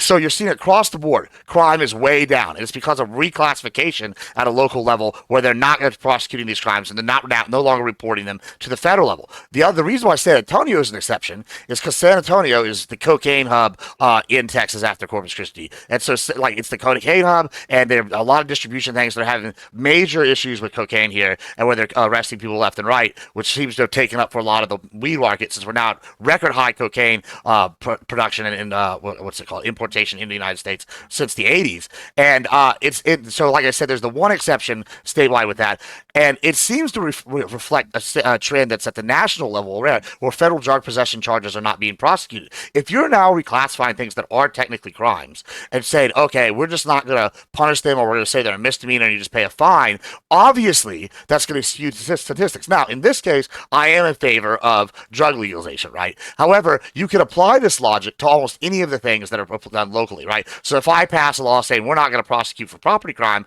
under $1,000, if it's just a fine, no longer a federal thing, then obviously incarceration rates, which we can look and see, that California, for example, their incarcerations have gone down, prosecution's gone down, and that means that crime is not really actually down.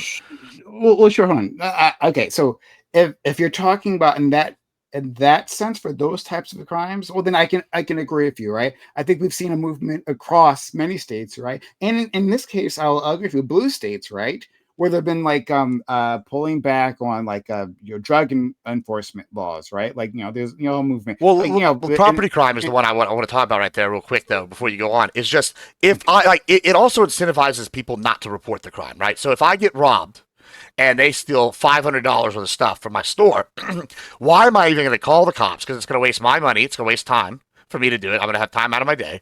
It's going to cause an investigation to slow my business down. And you're just not going to call and report the crime because the cops aren't going to prosecute it anyway because it's less than $1,000. That's going to lower reporting. Mm-hmm. You're also going to have no crime because even if they do report it, they're going to go in here and say, oh, we're not prosecuting. So then it's not going to get reported. No one's going to get incarcerated over it. Then it's not going to be reported. So when you have this game where like, yeah, crime is down. Well, is it really down? Or is it we're just not enforcing these laws anymore and people are getting away with more? And my argument is that it seems like they're not enforcing it, so the crime's actually still up. It's just that people are suffering in regards to property crime and just not being able to do anything about it. So my response to you is, well, one, again, when we're talking about like, I don't know how the best way to classify the crime. The other crimes you were discussing, not the property crimes, but sure. I'm sure I'll just use that as an example. Yeah, I understand, right? I would agree that there has been some reclassification there, right? So then that's the point that you were trying to prove, and so I'm going to give you that because, like, if you're saying there's reclassification, you just give an example of that. Well, then there you go, right? However, specifically what I was talking about was violent crime. Violent crime has been decreasing, right? There hasn't as far as I know, right, been some sort of mass change in how we handle violent crime. I mean, now there is, like, especially not with since like the Trump administration has started. As far as I know, there hasn't been any specific change. Like we were seeing a decrease, right? Or at least, sorry, not. I'll even go a little bit farther. Like since 2024, right? That there's some sort of large shift, right, to make the crimes any better. So like for violent crime specifically, we've seen year-over-year decreases. In fact, we've seen multiple years. There's been a downward trend in violent crimes, period. So since COVID, like, yeah. There was exactly. There was a spike in COVID. There was a spike in but COVID. then, of course, but that also well, it was also coincided with BLM.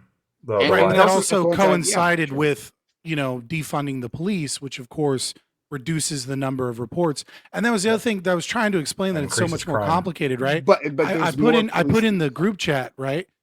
Just one example, just kind of like a thought experiment, right? Which is this video that Reason TV did on this property owner in Seattle, right? Where he was had to shut down his store, wasn't profitable or whatever, right? And then he built a fence to keep the homeless out. And then Seattle fined him because homeless were there. Hundreds of dollars a day, even as they investigated it. And so, and because he tried to get rid of the homeless, there's nothing he can do about it. And then so it's like, if you report problems and homelessness and things like that, obviously this isn't a violent crime, but just reporting squatters can mean that the city of Seattle can charge you hundreds of dollars a day for the crime of you not taking care of the homeless, even though you're not allowed to physically remove the homeless. And then they can do an investigation on whether or not you've achieved fixing. And it's like, well, like when the more tyrannical, or I guess anarcho-tyrannical, right, where the state is not dealing with crime, the more anarcho-tyrannical a state or a city or a municipality becomes, the less reporting of crime you're going to get, because property owners themselves can actually be the ones that get in trouble for alerting the state of property crimes. And so it almost becomes better for the property owner to not tell them that they have a bunch of squatters or vandalism, because telling the state that they have squatters and vandalism could cost them tens of thousands of dollars in fees and problems. I hear you, friend, and I also critical of squatters' rights. I've heard the stories. I've heard the horror stories about that. Right, like I understand this. There's case there. It's not a squatters' rights issue. This is an issue. This is an issue of, and you see it in a couple of places. You see it in California. You see it in like super, I guess probably liberal, not leftist, because there's no real leftist cities, but super liberal cities, like places where you have a lot of NIMBY and stuff. City one day. Yeah, maybe. Well, New York might be that, and then it will no longer be the financial capital of the world. Yay. Right. But anyways, you see this consistently where property owners are punished for crimes because the state is like, we're going to crack down on vandalism. And the way that they'll crack down on vandalism is by punishing property owners for their property being vandalized. This is common in California. It's common in Seattle. It's common in places like that. And so I just wonder, like, well, what does that do for the general? I understand you were making a distinction about violent crime, but if the culture, kind of broken windows theory, right? Like Robert Merton, Robert Fuller. Anyways, right? Like what does it do for the state when you have a growing increase of permissible shoplifting and a growing increase of permissible vandalism and things of that nature, and you have people that are growingly knowing that reporting this can become abusive to them? You not only create a culture of crime, but you also create a culture of non-reporting of crime. So I hear you. I hear that. One, I think that the way some jurisdictions have been handling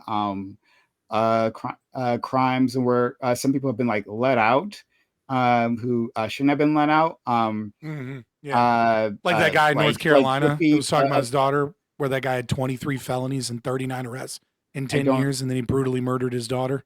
I'm unaware of that one. Spent less than 2 years in jail for 23 felonies. Yeah, I mean, that sounds pretty bad, right? And that might be Probably an outlier, but still. You don't believe in second chances, Scott? I don't believe in 39 chances. You know what I mean? What's one more? What's one more? You know what I mean? Like, yeah. No. I know. I mean, I agree. Like, and trust me, I wish I knew exactly the answer to handle all this, but I don't. But yeah, so anyway, the point is that libertarianism, it's always the answer. Okay. But, well, actually, no. I'll say, like, I've been convinced in various ways. Like, I've taken on some libertarian ideas, right? I think you've seen that. Like, if someone presents me with a good idea, I hope at least you can understand that. Like, I take it, I am taking it, and it can become my own, right? So I don't have. I'm not completely ideologically like aligned or against or something. Anyway, Trey, I'm sorry. So I have disagreements about how all that is happening, right? I think there's plenty of points where we can come together, where we can find points of agreement between you and I. However, specifically, right, the point of this conversation, where it started, right, was talking about Donald Trump and him sending troops into American cities. And as far as I know, and maybe I missed it, and I do apologize if I did, right? I'm just riffing off of the topics as they come up because I don't want to go full ANCAP. That's literally all I'm doing. I know. But like, but this is not just to you. This is not just to you. This is also to Gibbs, right? The point that I've been trying to get out is that I might have missed it, but it seems like the point that he was pushing forward was that there are violent crimes in this city, right? They are war zones. He specifically has called Portland war ravaged Portland. Like, what the fuck, right? Like I mean, he's been Blacks been were calling Chicago Chirac for years, and nobody had a problem with it. But now that a conservative says it, it's an there issue. You go. Yeah, there you go. Right, yeah. So, but yeah, so he's specifically saying it's Yeah? war ravaged. Okay, so you agree. So I like so that was a serious point about the Chirac. No, I thing, mean, it's a serious point about the hypocrisy of being like, how can you say it's war ravaged, but like nobody had any issue when people were calling Chicago Chirac. Okay, hold on. Let's put Chicago aside. We can tackle Chicago in a second, right? Had they were they calling Portland Port North Korea? Port DPRK. I don't know. Sorry. I don't know. I'm sorry. But yeah, but we're specifically talking about Portland. He's talking about Portland being war ravaged, right? Or Seattle as well. They were war ravaged. This is not the case. This is a fantasy, right? He was talking about violent crime. He wasn't talking about all the things. So when people called Chirac, that was a fantasy that you were against? Second, friend. Please. It's just I had to take this one at a time, right? I'm happy to talk about Chicago, but 1 second, please. You mean Chirac? So specifically, I'm not distracting by saying Chicago. I'm pointing out hypocrisy in your current argument. I'm not trying. I was like, okay, guy. I don't know how that is hypocrisy here, right? I don't know how that works, right? When we're talking about people with state power, it'd be one thing, right? Yes, if the Democrats had been saying, well, Houston or not Houston, Dallas is conservative city. I forget which one. Yeah, Dallas is right? Austin is the liberal one in Texas. Austin's Dallas is the one. Dallas is basically the only conservative city in America, really, and it's pretty dope.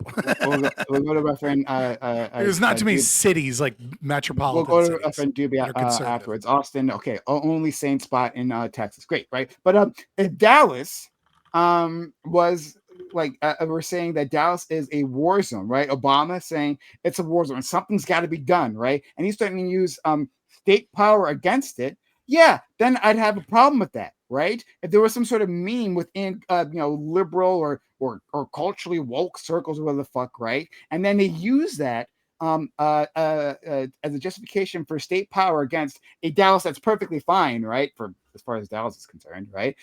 Then yes, I'd have a problem with that. You're saying rappers were calling it Chirac, and other people, I'm sure as well. Maybe you were being reductionist, but people calling it Chirac, they weren't calling in federal troops. They weren't calling in federal troops. That's a perfectly fine distinction, right? But to say that someone you weren't attacking Donald Trump using that as rhetoric to be able to deploy the troops. You were critiquing Admiral Gibbs in saying that it was war ravaged as if this was a ridiculous thing. And I was simply pointing out that the culture was perfectly fine with calling Chicago Chirac, that's not actually the issue here. I totally agree with you that rhetoric supporting a decree that you find to be either unconstitutional or at the very least morally unconscionable to deploy troops in cities for law enforcement mechanisms is, a bridge too far. I as a libertarian, of course I can agree with that interpretation. I would say though that people certainly use that rhetoric to support socialism and the welfare state and policies in Chicago, which are equally, if not more violent than Donald Trump deploying the National Guard to stop crime. Okay, so before I'm going to go to my friend Doobie. I got a $5 super chat for Fairy Queen. Thank you, Fairy Queen, for actually sending that super chat. It's actually much appreciated. I'm testing a new software where I can see all of my chats at the same time, because before it was like a mess, right? So someone did a $2 super chat to tell you the People's Republic of Portland might be what you were looking for. Portland. Okay, shout out to that person. Yes, thank you. And thank to be fair to that, just for fun, you all get a chaos. I mean, in Texas, we've called Austin the People's Republic of Austin for like 40 years, I think, before even I've been. Yeah. So I mean, I don't know. Fairy Queen. So let me just read Fairy Queen's super chat. We'll react to that, and then we'll go to our friend Doobie. $5 from Fairy Queen. I can also put it up on screen. That's right. I can do that here. Let me do that for everyone. We, the people of the United States, deserve welfare and a sexy California president. No, I would be a terrorist for Newsom. Would you? Fuck no. Fuck Gavin Newsom. Talk about someone else, because I think that name is spelled wrong. So some random. It is, but like I wasn't going to say that. All you need to know about why Gavin Newsom was probably going to be a bad president is that he's like this close to getting endorsed by Nick Fuentes. Nick Fuentes loves Gavin Newsom. Oh my god. Well, Which right, is bizarre, by the way. No, it's not. They're both not. They're both. Yes, not- it is. No, it's not. They're both That might National speak to that. Socialists. Because I he's don't a know why you're white man surprised. with a fucking white family. They're both socialists. Yeah, exactly. you know? I don't know why you're surprised. by Fuentes that, would be a actually. terrorist for Newsom. Okay. Yeah. I think a really big difference is their stance on immigration. I think that's like probably a very Man, I I don't mean, think, listen. You know, I'm sure that. Yeah, but aura Nick farming and having a white family beats out, immigration policy for a lot of people. and this is all because JD Vance's wife is Indian. Yeah, I don't see why the Indians get so much hate. I'm fine with the Indians. They make good food. They're good your own people. They're just criteria? rude to customer service, I- and sometimes they smell. That's it. Oh my That's God. why they get so God much hate. damn it. Not endorsed by the Prime Kind channel. All right. Just, but- Which, that's where not the hate me. comes from. Not me. It's, Twitch, not, not it's me. genuinely where it Not comes me. from. It's Not me. Not normies. me. Normies Not me. have that opinion. That's the Okay. problem. So I appreciate the horny energy from you, FQ, right? If there was a hottie represent what's her face from Texas? Who I like, the representative. A friend Scott Jasmine- likes her too. because Jasmine she's black. Crockett. Jasmine Crockett. Oh. Physically Yes. speaking, like not morally, No, but I yes. guess I know ideologically. Jasmine against, Crockett is What about hot. She's fucking I retarded, know. but Paulina Luna, Scott, would you? bro, I cannot stand she's that Republican, really, but Paulina? she's like right leaning, but she's not. bitch. I Like, just, Paulina dude, Luna. she's just annoying. I'm Not gonna be cool. honest with you. I don't like fucking e-girls in most places, much less in fucking political I'm power. going to look her up. She operates like an e-girl. Okay, hold on. We gotta. Trying. I think constantly she's be probably the based. most attractive. I think she's the most attractive woman politician that I've ever Probably, Hold on. but she doesn't do it for me personally. We're gonna Google it. Paulina Luna. Seen. I think it's Like Paulina for Luna, or like Unhinged? Luna Paulina Maybe or you think something. it was the wrong person. Luna. I don't see Like super Luna. unhinged. Luna. Paulina. It's definitely. Oh, Anna Paulina Luna. Okay. Yeah. That's it. Yeah. I mean, Look at the MAGA swimsuit that she wore. I haven't- That's what I'm you're gonna have saying. to send me that. Fucking the thirst e-girl trap. bullshit. Post to the swimsuit, back chat. I wanna haven't see Yeah, that. you can just literally look up like MAGA suit, and she did like a whole thing where she was in a. Make America he already Great has you already got it memorized, do you? Yeah, it's just intuitive googling. I appreciate your horny energy, Lack. I love to see it from you specifically. This is why, if you well, want I'm- Republicans to win, the number I one vote for thing her. you can do right now is you need to get RFK to slap the shit out of JD Vance every time he puts something in his mouth that is going to make him gain weight or is unhealthy. Because if JD Vance can fucking get a hardcore jawline, like Democrats are fucked. He doesn't have Like, one. I'm just saying. Yeah. Anyway, she's not as high as Jasmine Crockett, but No, she's more I'm sure attractive she has- than Jasmine Crockett. I would do Okay. some unspeakable things with that All right. woman. She's So hot. we got a lot of horny energy, and we're gonna blame FQ. We're gonna blame a woman for that, right? We were on topic previously. FQ sent us down this rabbit hole. Thank you, FQ, for the $5. Now, my friend Doobie has been waiting quite patiently. I would love to hear what he has to say. So the Portland dismissing crimes thing, like riot-related crimes, like isn't that more like a Portland issue? Like, so if they're voting in a DA who is doing this, right? Couldn't they just vote him out? And in fact, I think they did vote that DA out, and they replaced him with a guy who's promised to go after these kind of criminals.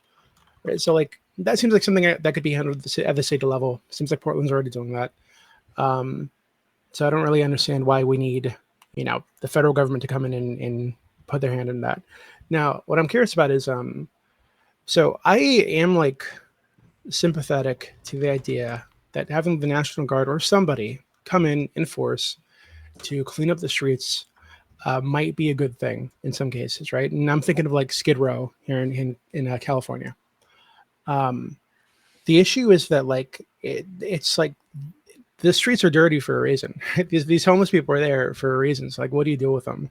If you have thousands of people, tens of thousands of homeless people on the streets, if you're going to clean up the streets, where do they go?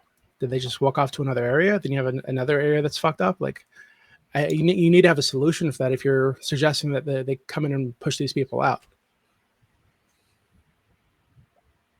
So, Laxwood, what's your plan? I mean, I'm not proposing like these sweeps of people. I'm talking about like in DC, for example, right? Like I am. I Fuck think the that homos. if Throw it they away.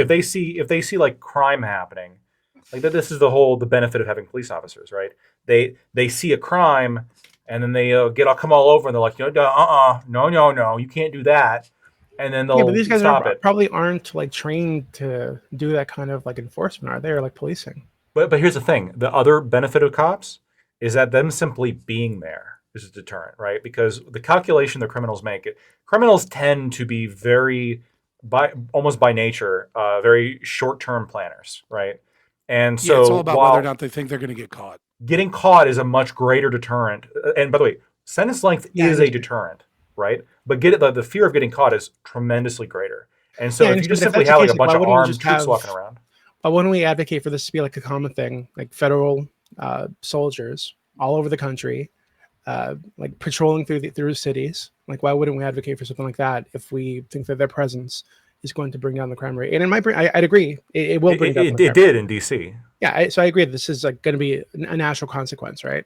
Yeah. Like if that's the benefit, and we are seeing the benefit, like why not advocate for that? Well, I think in some ways a lot of Trump supporters and Trump himself is sort of advocating for that, right? He's saying, look, there's all this crime. We have ICE there that's trying to do shit and they're getting stopped. We gotta send in the dudes. They're gonna go in and they're gonna kick ass, right? Now, my contention with this is not that it doesn't work for like reducing crime or like protecting ICE agents, and I think there can be like situations in which that's reasonable, but that High with time criminal preference. with criminal enforcement or with any kind of government service, I'm looking for risk, not like basically cost versus benefit analysis. If we're paying to have federal troops occupy every square foot of land in the United States, this would not be a good use of money. If we have a city that like it explodes into crime, maybe that specific city might make sense to send more law enforcement. So then shouldn't it just be advocating of I don't know what the actual statistics are, but like just by whatever top 10 or top 20 most violent crime cities and then just target there? And is that? Can you demonstrate that's what Trump is doing? Well, the issue is Maybe he is. I don't know. Well, Trump can't do that. Trump can't do that, right? Legally. Well, that there's, doesn't seem to stop him, or that doesn't even touch. Well, but it is. Attempting. So there's one place that he can do that, and that's in DC. That's a federal city. He's got a lot of power in DC. But when we're talking about Chicago, when we're talking about Portland, the federal enforcement efforts need to be tied to some kind of federal purpose, and it's currently tied to ICE, right? So ICE is setting up in these areas, doing these raids, and they're getting protests, they're getting riots, they're getting attacked by people. This is happening, and then the response is, okay, well, we're going to defend these ICE agents by sending in the National Guard to defend them and to patrol the area and defend those people from the attacks. But without that federal purpose, generally speaking, you just can't order the feds to go do like general policing.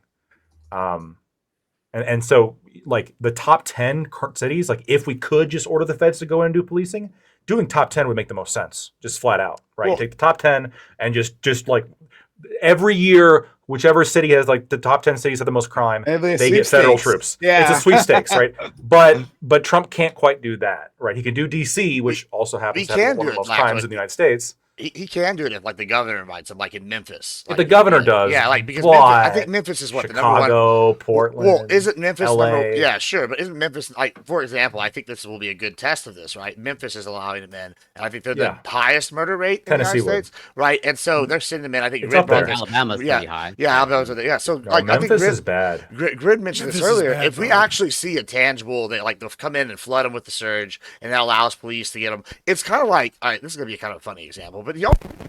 In the Dark Knight, Uh-oh.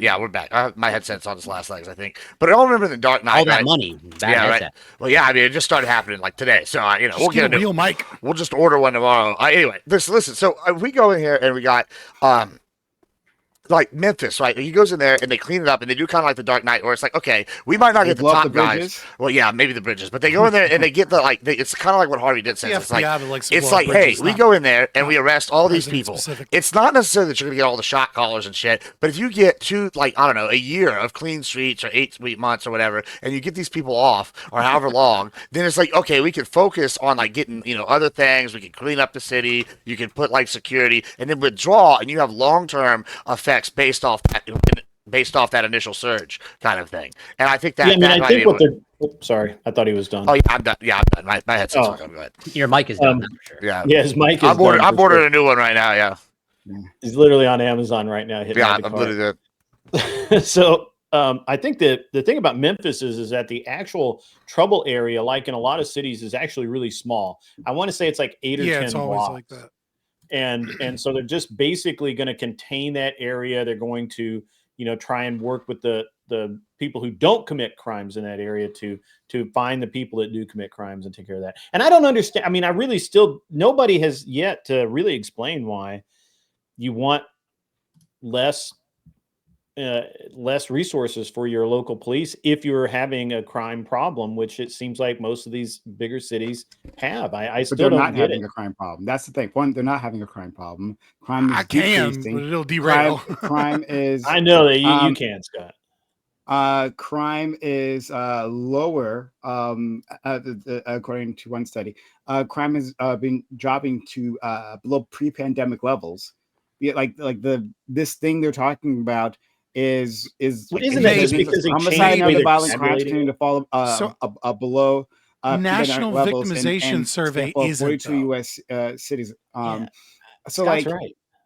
Right, so Can you send me that, reported Scott? That crime- could come in handle. That come in handy Right. pretty. Yeah, soon. so I'll send you national victimization survey, right? So Yeah. there's two ways that people that like are serious about, like criminologists and people that study crime, right, or like structural functionalist sociologists that deal with crime, right, is they deal with reported crime statistics from like police bureaus, FBI, Bureau of Justice, Bureau of Justice and Statistics, et cetera.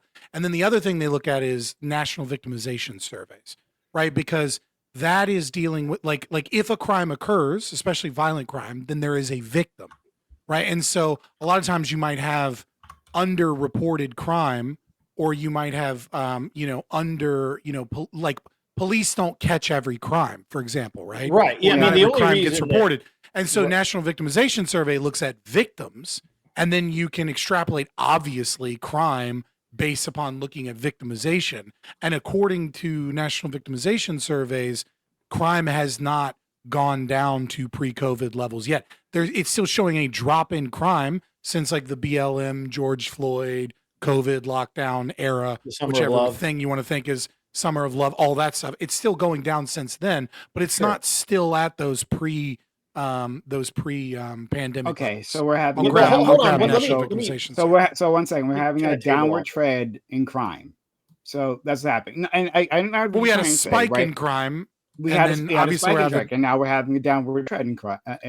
No, I But hear we you. also have And to I'm understand. not trying Right. to like minimize what you're saying, right? But Yeah, But we're in having the like end- a 2 steps Well, I forward, mean, one I- step back situation. I don't But know I that think we've that gone you have to understand 2 how the steps crime back. is tabulated. I mean, the problem is that if you redefine something as not a crime, then it's no longer a crime, and by just the statistics. we're are talking gonna about go down. violent crime, though. We're talking Yeah, about he's violent. looking- he's That's looking at why I violent brought crime. that up. But Trump again, is looking at hold on. violent crime. Yeah. I understood that part. So Sorry.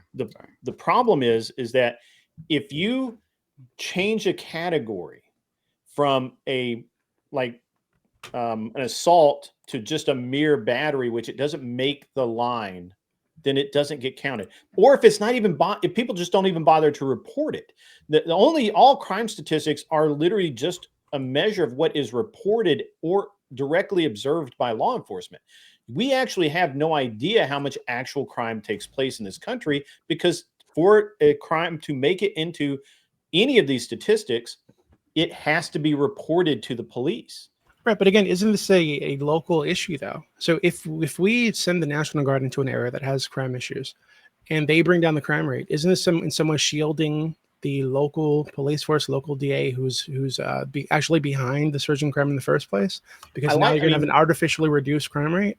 So We it can seems look like, at it that if there way, are but crime I- issues, like that should just be left. How they deal with this should be left Right, to the local so- community. So I think that a lot of departments are currently feeling overrun, that or they just don't care and they need that backup. Now, whether or not that's true, I don't know because I'm not in those departments. I can just simply say that it seems to have worked in Washington. It seems to be working other places. It looks like it'll work in Memphis. And again, nothing you guys have said have given me, except for Scott, have given me a reason to say why you don't want extra help for cops trying to control crime. It's literally like you're just saying, well, crime's okay, but it's really not okay. People are really fed up with the amount of crime. People are fed Why up with wouldn't the you amount have of all of it, right? Why wouldn't you have troops in all cities, in all of them, right? I There's don't crime- have a problem with that. Yeah, why Do you have a shouldn't the, problem with why that? shouldn't the Okay. military I mean, just act it as is an an occupying allocation of force within the United resources States? issue, but I mean, I don't have a problem with it. Can I Would give? you? I get Grid. Let me give an answer. So the first potential reason people could be against it is the politics. Republican president. These are Democrat areas. They don't like Right. the idea of this president doing something to them. Right. Just on Right. And I partisan can grounds. understand that. That The, would the be a other the other fair thing here. The other thing here is they. I think I think there is like a rational basis here, and I think Doobie's actually got a pretty convincing point. There's a rational basis to say, look, yeah, maybe crime is going down, but like I would trade a higher crime rate for not feeling like an occupied citizen in my own city, for not having to like look out and see these soldiers walking around everywhere. Like I don't like that, and I don't want that there. Now you and I might feel differently about that, but I think that's because we're valuing crime as like really, really bad. And if you don't value crime so bad, if you're somebody I think everybody generally values crime as pretty bad. But if you're somebody who's like more concerned about federal troops in your city as opposed to crime, then maybe you can come around with like a different conclusion. And what Doobie's saying is, well, what about the people, like the local people who just they want the progressive DAs who let them get away with shit, and that's just like how they want to live life. And if you don't like it, you can move.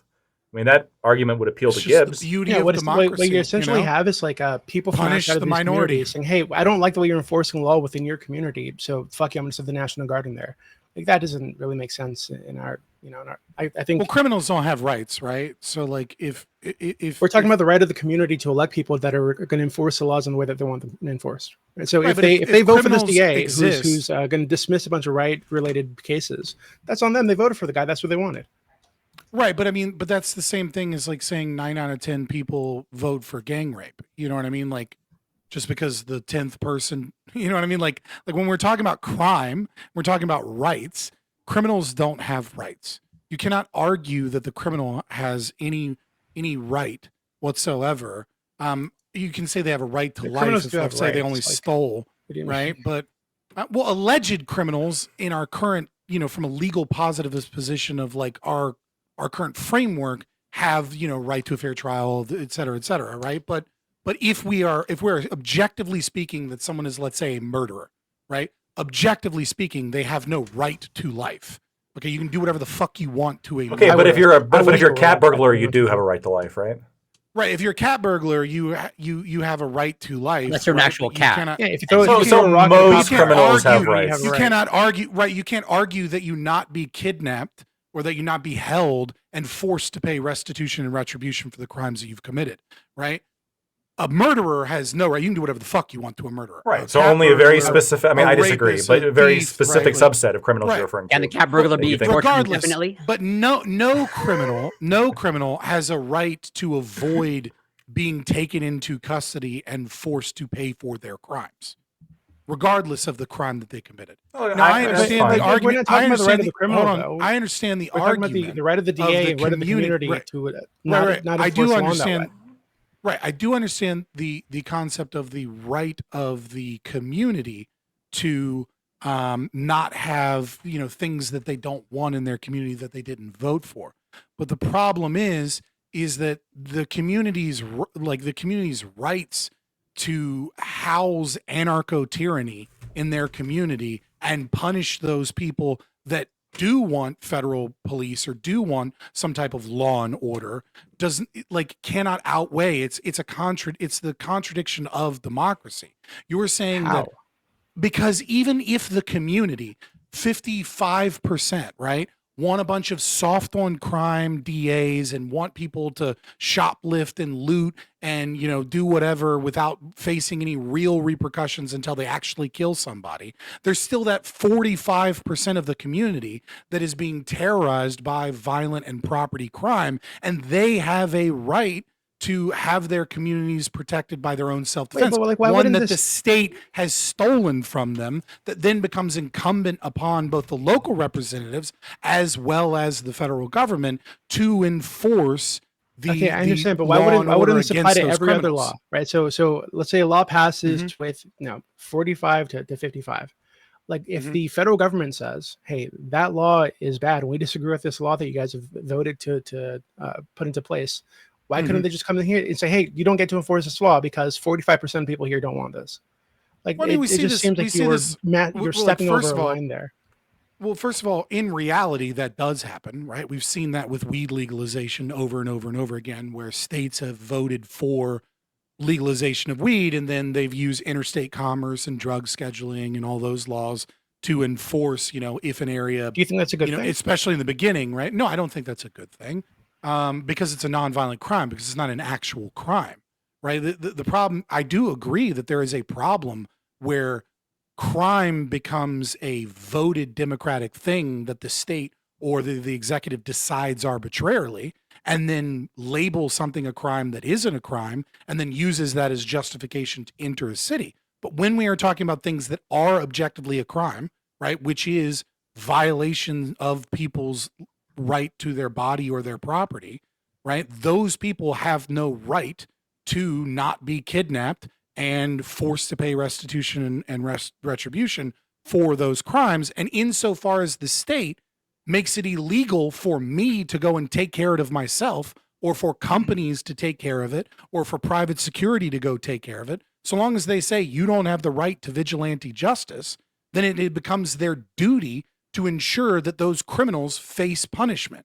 And that is true of the Wait, local so- community. And if so the local Scott- community is failing, that's true of Donald Trump to send in somebody to take care of those criminals. Yeah. So Scott, like here in California, right, with this Mhm. massive issue when you know the Democrats pushed through this law or this well, no, I think we voted on this actually. Yeah, I'm pretty sure we voted on this as a state. The change to the law that made theft a misdemeanor, right? So you up to like $1,000, if I remember correctly, or $500. One of those, I can't remember. So you had a ton of like shoplifting happening, like overnight. Just yeah, the rates of like reported shoplifting, I think actually dropped because people just weren't reporting it to the police. They weren't even bothering to call the police. Well, what's the point? Yeah. Yeah. Yeah. So, I but mean, Walmart in moved reality, you had a ton of people. But I think felony, experience it all the time. to be fair, felony did go up because companies very quickly figured out that if they use CCTV they can keep footage track of people. and, Yeah. and identify And a then add it up. person, and then they'd go above 1,000. And so because of that, grand larceny claims did go up slightly. Yes. But you're correct. Petty theft went way down because it was basically unreported. Yeah, so and we saw like the consequences of that here in California, right? Like suddenly everything's locked behind some plastic thing. Everything, that you everything need but suntan lotion. yeah, it's really fucking annoying. Right? Really annoying. But like so in this case, this is a terrible law, right? Terrible change to the law that we voted into Mhm. place for some fucking reason. Like why are you saying that you would be for the government, the federal government coming in with the National Guard to just reject that law, to impose the prior law, or to say, hey, you guys don't get to these people that you guys are not going to arrest or not going to report Mhm. for theft or whatever, we're going to arrest them anyway based on federal law? Like, is that So I would say that the initial law is anarcho-tyranny, right? It is by the very nature of making it illegal for private security to, you know, forcibly kidnap people that are shoplifting and then force them to pay back the funds or return the things that they stole. That is the government instituting forced lawlessness on its own people. I would be perfectly fine, you know, with the FBI setting up, you know, some type of organization or sting to, you know, find, you know, repeat offenders or people that are, because, you know, like specifically like I wouldn't want the moment the FBI or like the National Guard steps into the city en masse, right? That becomes an entirely new problem, right? It's not following what I would consider a gentleness principle, but it becomes an entirely new problem where private property owners now have these forced, militarization of their streets. Their businesses are fucked in some ways. There's like all these trespassers. This is not the appropriate way for the government to do it.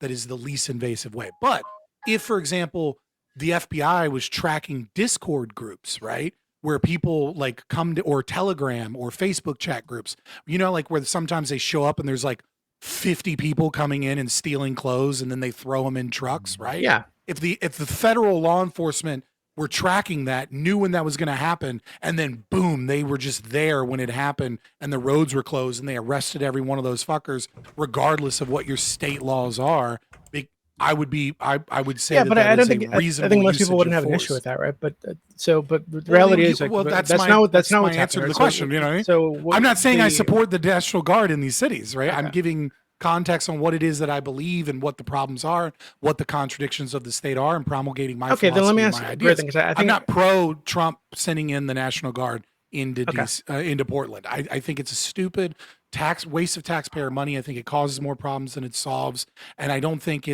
it's mostly a magic trick show to either get someone hurt so that they can have justification for extreme law and order crackdowns that would be very bad, or to just create controversy that distracts from whatever the fuck is going on with Israel, whatever the fuck is going on with TikTok, whatever the fuck is going on with the Epstein files and things like that, and to drum up support from his base where they're like, holy paste, he sent in the National Guard into Portland because he's badass, when he's not delivering on the promises of his deportation or Yeah. basically anything that he said that he would do. So Grid, I mean, it sounded like Yeah. you were more in favor of this than Scott was. Like, would you be opposed to that? So California, that unpopular, well, it was popular at the time we voted for it, apparently. Mhm. So this terrible law, when it passed, Yeah. would you Yeah, be in familiar favor of the with it, yeah. National Guard coming in to patrol the streets to make sure that we didn't enforce that law in the way that we wanted to? I mean, you're talking about a misdemeanor, so no, I wouldn't be, unless of course it started turning into people getting hurt and nobody doing anything about it. I know that during that period of time, people were not allowed to stop the people from shoplifting. They were basically store security was just told to let them walk out with it. It got so bad that Walmart left the area, so. No, I wouldn't be in favor of I think it that. was But now, if we're Target talking felonies, like that left people are the area. assaulting people are throwing bricks through windows, people are damaging, vehicles, setting them on fire, that sort of thing. I think that what you're trying to do is say, well, it's this tiny little misdemeanor law that happened, and would I support? But it became a big thing. I understand, and I agree. It did actually become a very big thing. I'm glad I wasn't there when that was going on. But I think you're drawing a Right. you So know, and if you told me if you're if saying you that the told me line is that violence, well, right, let I me think- hold on. Go ahead. Let me give you a what it I'm going to do a what about. I rarely do what about isms, but what about this? Let's say instead of California passing a stupid ass law about shoplifting, they passed it about assault. Like you could beat your wife once a week. That was okay, but if you did it more than that, then it became a felony as a problem. Would you be? I mean, would that be equivalent? We sort of have this in California too. I Holy hope this shit! isn't- No kidding. It's not about like beating people, right? It's the what is it? It's like a misdemeanor to intentionally or knowingly give somebody an STD. Yeah, Oh, that's that's right. You're right about Yeah, that's that. fucking crazy. like Wiener pushed that through, believe it or not. I forgot. You're absolutely right about that. I totally forgot. How did Anthony Weiner do that? He's from New York. Yeah, he did it in California. It was absolutely what Anthony. No, I wouldn't be surprised if this exists in New York too, but this absolutely exists in California. I don't think it was Weiner though. Yeah. Well, no, wasn't he funding like the DA? I might just be wrong. I'm okay with being wrong on that one. Okay. I thought it was. Yeah, him. I But don't know. I wouldn't be I surprised do if have you to were interrupt holding for a someone, second, but I have no only idea. because someone actually paid me $50 to ask this question. So someone just wanted to ask the panel, why is offloading millions of dollars of crime onto working class people better than allowing private enforcement of law onto companies who would be put out of business through boycotts given poor or neglectful enforcement? 10 words or The less. ANCAPs came in, right? Well, I think this is So during this shoplifting spree in California, if I remember correctly, it wasn't that the security guards could not legally stop people.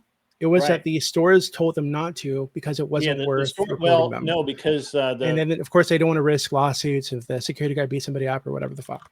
right. So I think that, and I don't know which city it was in. I want to say LA, but it could have been somewhere else.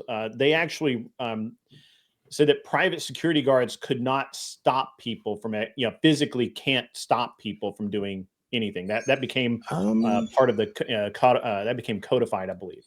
So they can't touch people. I'm not aware of Now, that in if they're California. armed, I think I think there's a crossover between like your regular, store security guy and like armed guards, but I'm not really sure because I don't live in California anymore, and I don't know if they codified that. I mean, I think like when I used to work for a bank, right? And they were like, "Hey, like if someone comes in and robs you, like don't go chasing them down the street, Yeah. right? Like that's not your job." I think I would imagine in this case, and maybe I'm wrong, right? It's possible that I'm wrong, but I imagine it's like, Yeah, well, I it's don't- not worth it because and I saw like footage, of like people It's like a legal walking thing. out with stuff, but like they don't. Yeah, one, it's illegal, but it might be illegal, but they don't want the liability, right? That's what I'm saying. The liability. Yeah, the There's a liability. solution to this, though. The solution is you have a law indemnifying, or not really indemnifying, but immunizing stores from liability if you can prove that the person's committing a crime. Is that qualified immunity? Qualified immunity for Like retail that. stores. Yeah. Boom. No That problem sounds- there. that In the sounds UK, great. That's the world we live in. That That's will so- in the solve the UK problem. In the And UK, create, there's and create this no company, new problems. at No. all. Yeah, No, it in won't. the Just UK, don't there's steal. this- Easy. No, you can totally trust the. in the security UK, there's guard. this company called TMI, TM and then EYE, right? It's a private hate it security already. firm. It's a private security firm that has, I think, very close, like a 99 point something % success rate in prosecutions. And they, what they do is they use facial recognition as well as plainclothes people in stores and wait until shoplifters have reached the level of grand larceny, then do citizens arrests, and then use a team of lawyers to ensure that these people are prosecuted. They work pretty well. They're only in neighborhoods where places have enough money to be able to do that currently, and they're heavily restricted. But yeah, I mean, I think that was kind of what the panel, the person was asking is, you know what I mean? Like why do we need the fucking the federales in the goddamn streets? I can answer. when we could just unshackle the goddamn market to solve this problem. So I'll answer the question as the non-ANCAP. The concern would be that the private security forces could be enforcing the law in a mismatched way to where they aren't getting boycotted by the people who pay them, and if they get boycotted by the people who don't pay them or can't afford to pay them, they don't have to care, right? If I'm a private organization and my customer base They is don't gonna have pay qualified me- immunity. Sue them. They would actually, you would literally have far better success than you would ever suing Okay, the police you're going to sue department. them in the private court, right? Yeah. Okay, what if they have a deal with the private court? What do you? Oh no, you mean like Or- we're going or full what if they blown refuse? Afghanistan?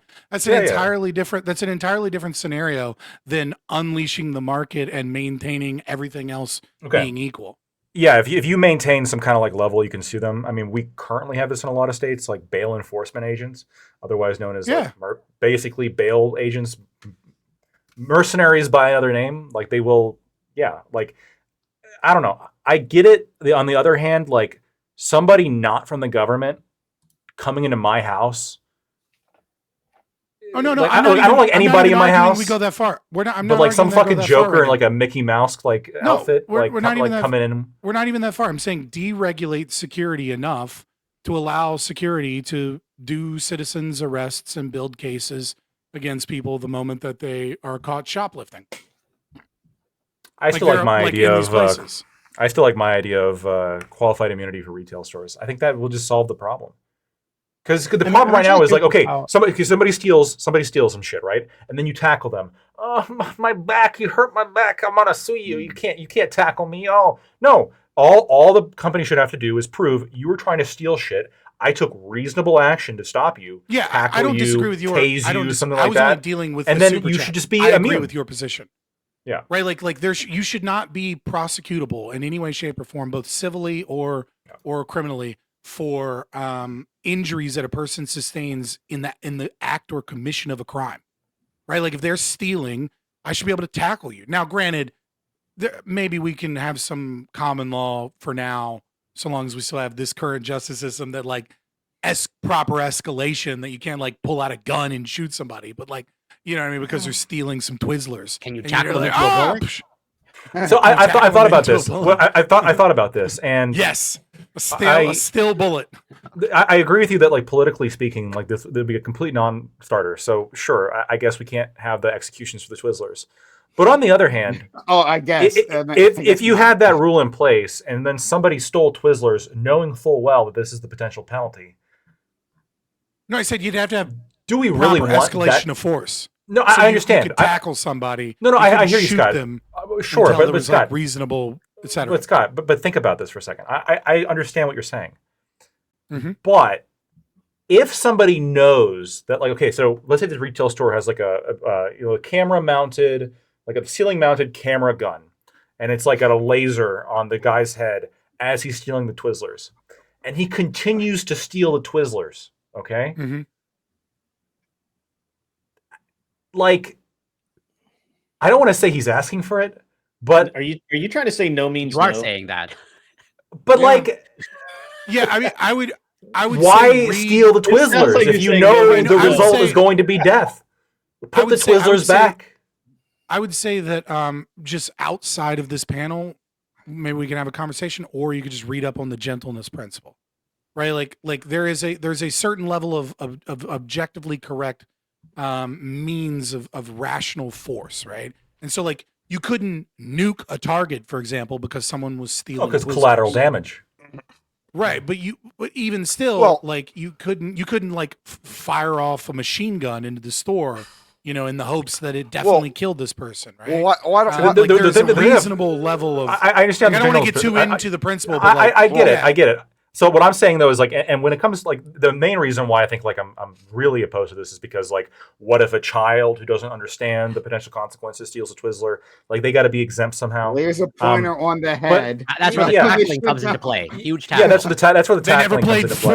Fortnite. Sucks to be But them. like here's the thing, like what kind of person, like what kind of like truly, what kind of like upstanding contributory citizen is this You person? might be Where crazy. they're You going might to be having a mental illness, and you're saying like, and what happened? Because I literally, sorry, Wow. Gibbs, I see your hand. It's not an excuse for crime. But no, hold on. I saw I mean, sort of is. I saw It this shouldn't be. individual, right, who was like she was homeless, and I'm sure she has some sort of tragic backstory. I'm positive of that. But she was in the same. He's getting encampment. more libertarian every day. I'm sure she has some tragic backstory. Whatever. Anyways. Oh God, I'm more and starting more to get- libertarian every day, No, Prime. no. I'm yeah, sure. so- I'm sure. Whatever. Fucking empathy. Anyways, next. it was some encampment type thing, right? And I saw this woman, like things were starting to disappear from the encampment. Like, what the fuck? Like, I know this thing was right here. They were just disappear, right? Wait, what was disappearing from Go where? into this. Sorry. Where was it disappearing from? Like it's like an encampment. Like basically there are a bunch of different tents and stuff, right? Like a protest type thing.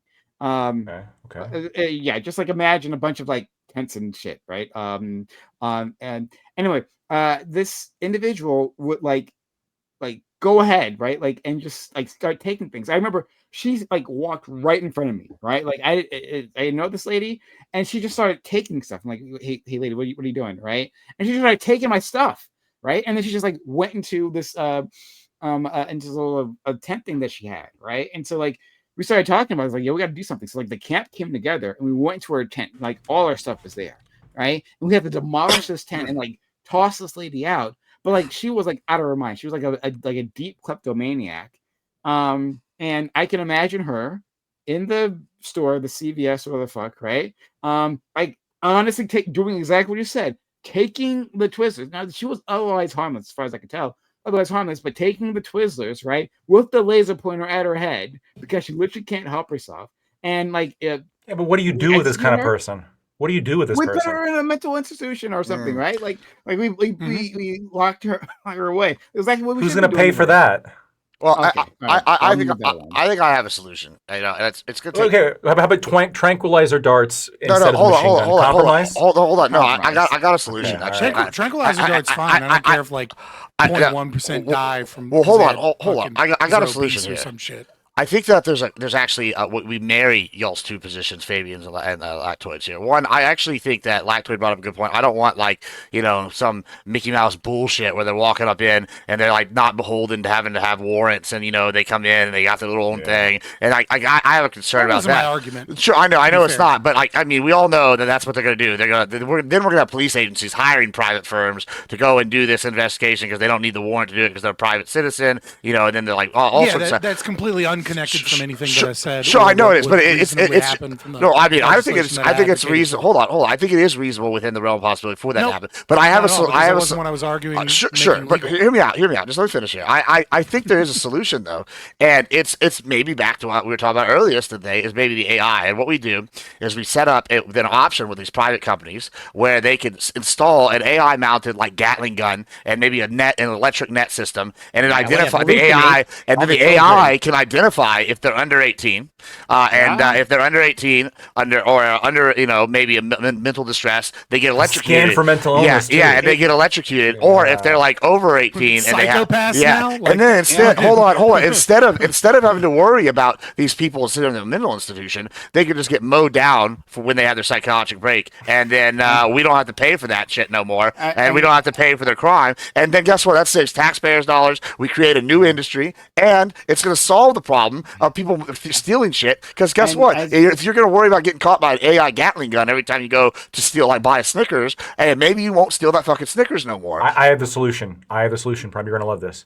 They shoot a tranquilizer dart, and then they wake up employees of the store. And then they have to work for like a certain amount of time. Shanghai. Just Yeah, wake yeah, up in yeah. front of the dishwasher, just like, what the like- fuck? Oh, this is a Service very, guarantees this is a citizenship. very ANCAP solution to that. It's right? not. No, Gibbs's solution is an ANCAP because it's a violation. no, I'm talking about of the lactoids. rights to I'm talking about just lactoids. full Yeah, blown. you work off the debt. Yeah, to work off the But reimbursement. being tranked and then kidnapped and then forced to work off the debt is absolutely an ANCAP Right. solution. Now, Yeah, that's what if they're I'm saying. underage, Alright. if they're underage, right? You Yeah, but should then I have to rely- pay. Then I have to pay for their guardians. incarceration and shit. Right, so Nah, then let's it would just be mow the, them it would down. be like If the, they're underage, should you ransom them rely back to on their computer parents. computer yes, systems. right? literally. Computer systems that have a facial I recognition got system lactoid with that one. that are famously good with Oh, men love distinguishing Captain black Guns. faces, right? Famously so. We should. Oh, you gonna harp on that shit from rely like on 10 the- years ago from Apple? Like they're good. They're fine now. It's not. It's Facial not recognition fine. It's software literally- is no, not it's not as bad fine. as it no, was. it's not fine, and it depends on the vendor. These things aren't universal, too, right? That's true. That's Um, true. Yeah. Yeah. Some okay. some AI sucks. Yeah. I'm pretty excited for Yeah. BlackRock Gatling guns and convenience stores. That's what I do you want. have anything to say, DB? Then from there, I want to move on to the topic at hand because we're. Fuck it. Why not? They're not going to lock up Yeah, our ice No, cream anymore. I was gonna ask if they would use because I mean I'm sure you guys would consider an adult marrying a minor to be like an act of abuse, right? Yeah. Yeah. Many states have a very low age of consent law. California has no minimum marriage age, right? So if you get a judge to sign off on marriage with the parent, there, Lacto's Back looking to it up. the Why He's did gonna the find that- he's Muslims gonna go to find- Michigan? He's going to find that I'm true, or he's going to find that I'm correct, right? No minimum marriage age in California. So if it were the case, right, that children are getting married to adults in California, which is, I think most people would consider to be some sort of abuse, right? Because, Mhm.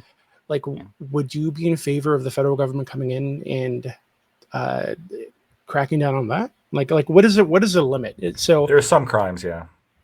yeah, so like, Yeah, so I understand absolutely. like violence, like direct physical violence. I get that. Are we right? If talking that's like all- like a David Koresh kind of cult sort of thing? Or are we talking just one or two guys, getting younger? I mean, Because some again, I dude think it's got scales. like parents and a judge to sign off on marrying their 9-year-old daughter, right? That judge should probably Or- be excised. Like that judge, like the feds should come in, arrest that judge, and say, Right. "Look, That's poor judgment. bro, I am, Poor I, judgment. I am Yeah, in well, favor. it's how I am you in guys call it. favor, given the current status quo of the FBI arresting people for sex trafficking and child abuse. Yeah, obviously. Yeah. That's The- all Okay, that so you'd is. consider that sex We would trafficking invade the product- island, I see. Doobie. I see. Okay. So Would you invade? so Would you're you invade the saying, island? Lactoid, in your America, a state can't vote democratically to have, like child marriage. No. So there's like, I think that states can like vote on things, but there is like a range of acceptable things they can vote on. And if they go outside this range, then they're like, yeah, we're going to bring back slavery. No. And then we're going to say, hey, buddy, Or you can't do that. segregation. My position Or is segregation, very right? clear, and the most concise, clear way that I can put it is this: Or is that segregation, Prime. if the state takes Power. away the ability of the population to pay to enforce justice, and they say we are the monopoly on power and violence and the justice system, then it becomes incumbent upon the state to house and or punish criminals for actual crimes. That does not include crimes that don't have a victim, right? But crimes in which you have harmed the property or persons of another human being, it is incumbent upon the state. If the local government votes away both your right to vigilantism or private courts or insurance, et cetera, your ability to enact law and justice, and allows those criminals to roam free and allows those victims to go, without that justice, it then becomes incumbent upon the federal government to enforce that justice in the most unobtrusive and cost-effective way possible. Okay, but this is like that this is going to be my metric I for all get it, crime. but this is the issue that I have, right? Because there are states where a 15-year-old girl can get married to an adult, right? 16-year-old, 17-year-old. Like so what is the limit? Like where's the line? Well, for what we say, hey, this is now sex trafficking of a child, and the federal government should age come of in. consent. Age of consent is always going to be a difficult one, especially when you have parental permission as well as a judge's permission, right? Now, if we're talking about no parental permission, no judge's permission, then like the state should probably use the arbitrary category that they've decided upon, which is 18. But if we have parental permission and judge's permission, yeah, it gets the waters get more murky as we get closer to 18. Right? My personal position is that it should be 25, unless a parents both agree and the children agree to emancipate the child, or a child goes to court to get emancipated, right? I think you should be an adult at 18, but I think certain things should require a parent's sign off or either an emancipation. Things like federal student loans, Yeah, I get that, where but I kids are think- going into massive debt, et cetera. But given our current paradigm, Yeah. like we don't live in Ancapistan. I have to engage in the world we're currently living in, right? Like if there's no judge's permission and there's no parental permission, we should deal with 18. I don't know the perfect line in when you have parental permission and a judge's permission, right? Right, 9 is obviously too fucking So low. so what about 50? So in Mississippi, for example, there are plenty of red states like this, right? yeah, Where 15, 16-year-old girl, like in Mississippi, it's 15. So a 15-year-old girl and a 17-year-old boy, for some reason, there's like a 2-year gap there, can get married to like a 40-year-old dude if they want to, right? In Mississippi. right. So Yeah, I think Grid, that's disgusting. I think no, I understand. that's wrong. Well, hold on, I understand don't know your that position. justifies Let the him finish. FBI. I understand your position. I'm trying to understand the My position bad, my of bad. the others, right? Who were in favor of the federal government coming in and imposing or enforcing sex trafficking laws on these judges and these parents and yada yada. So, like, what is like Grid? How do you justify? How do you Yeah, justify I forgot not that he sending? advocated the high school BJ's classes. So obviously, Like, Grid, how do you justify like so not obviously having this is a federal LARP by Doobie. No, hold on. I'm So to sorry. be clear, Oh my bad. I So thought to I be was clear, muted. I'm I not- was talking to my so to be chat clear, because I'm they were not in just making favor- fun of you. I'm not in favor of this, right? Of the federal government coming in and doing this. I'm asking you guys what your line is, because you are in favor of the federal government coming in and imposing some kind of federal law that contradicts state law on these states. Right. So, Grid, what is the argument what for? contradicts state law? Okay. So, what is the argument for not having the National Guard come in and impose an 18 marriage age on Mississippi, where 15-year-old girls can get married to 30? We have states' rights, but again, you keep trying this tactic, and I don't see where you're going with it. We're not talking about a couple of people getting married. You're talking about. I'm talking about groups of the sexual people trafficking of causing- children. Right. Okay. Sure. And you know what? The feds have. I bit gone the after bullet. that. You In- bite in it. You bite the Moss. bullet like I did. All right, boy.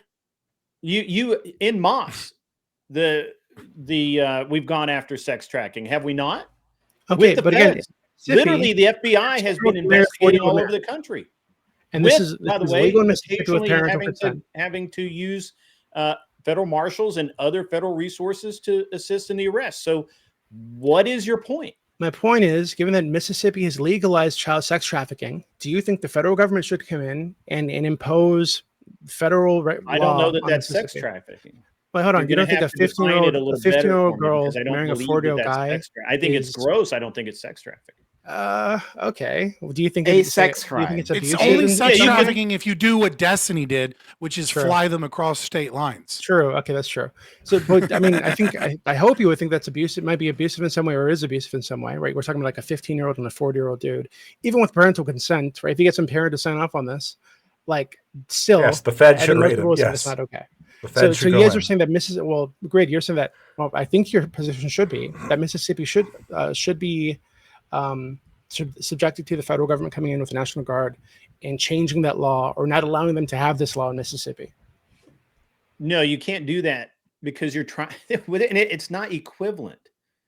You can't do Why? that because it's a well. First of all, states have states' rights. Well, apparently not. They have some Well, rights. yeah, they but do. Of course, they do. Well, okay, but they have some rights. But Right. I was Which just- I was you're just not. Hold on. explaining that- Hold on. Here's Okay, a so what problem the- you have. okay, Doobie, here's a problem you have. We're not talking about going in and changing Portland's laws.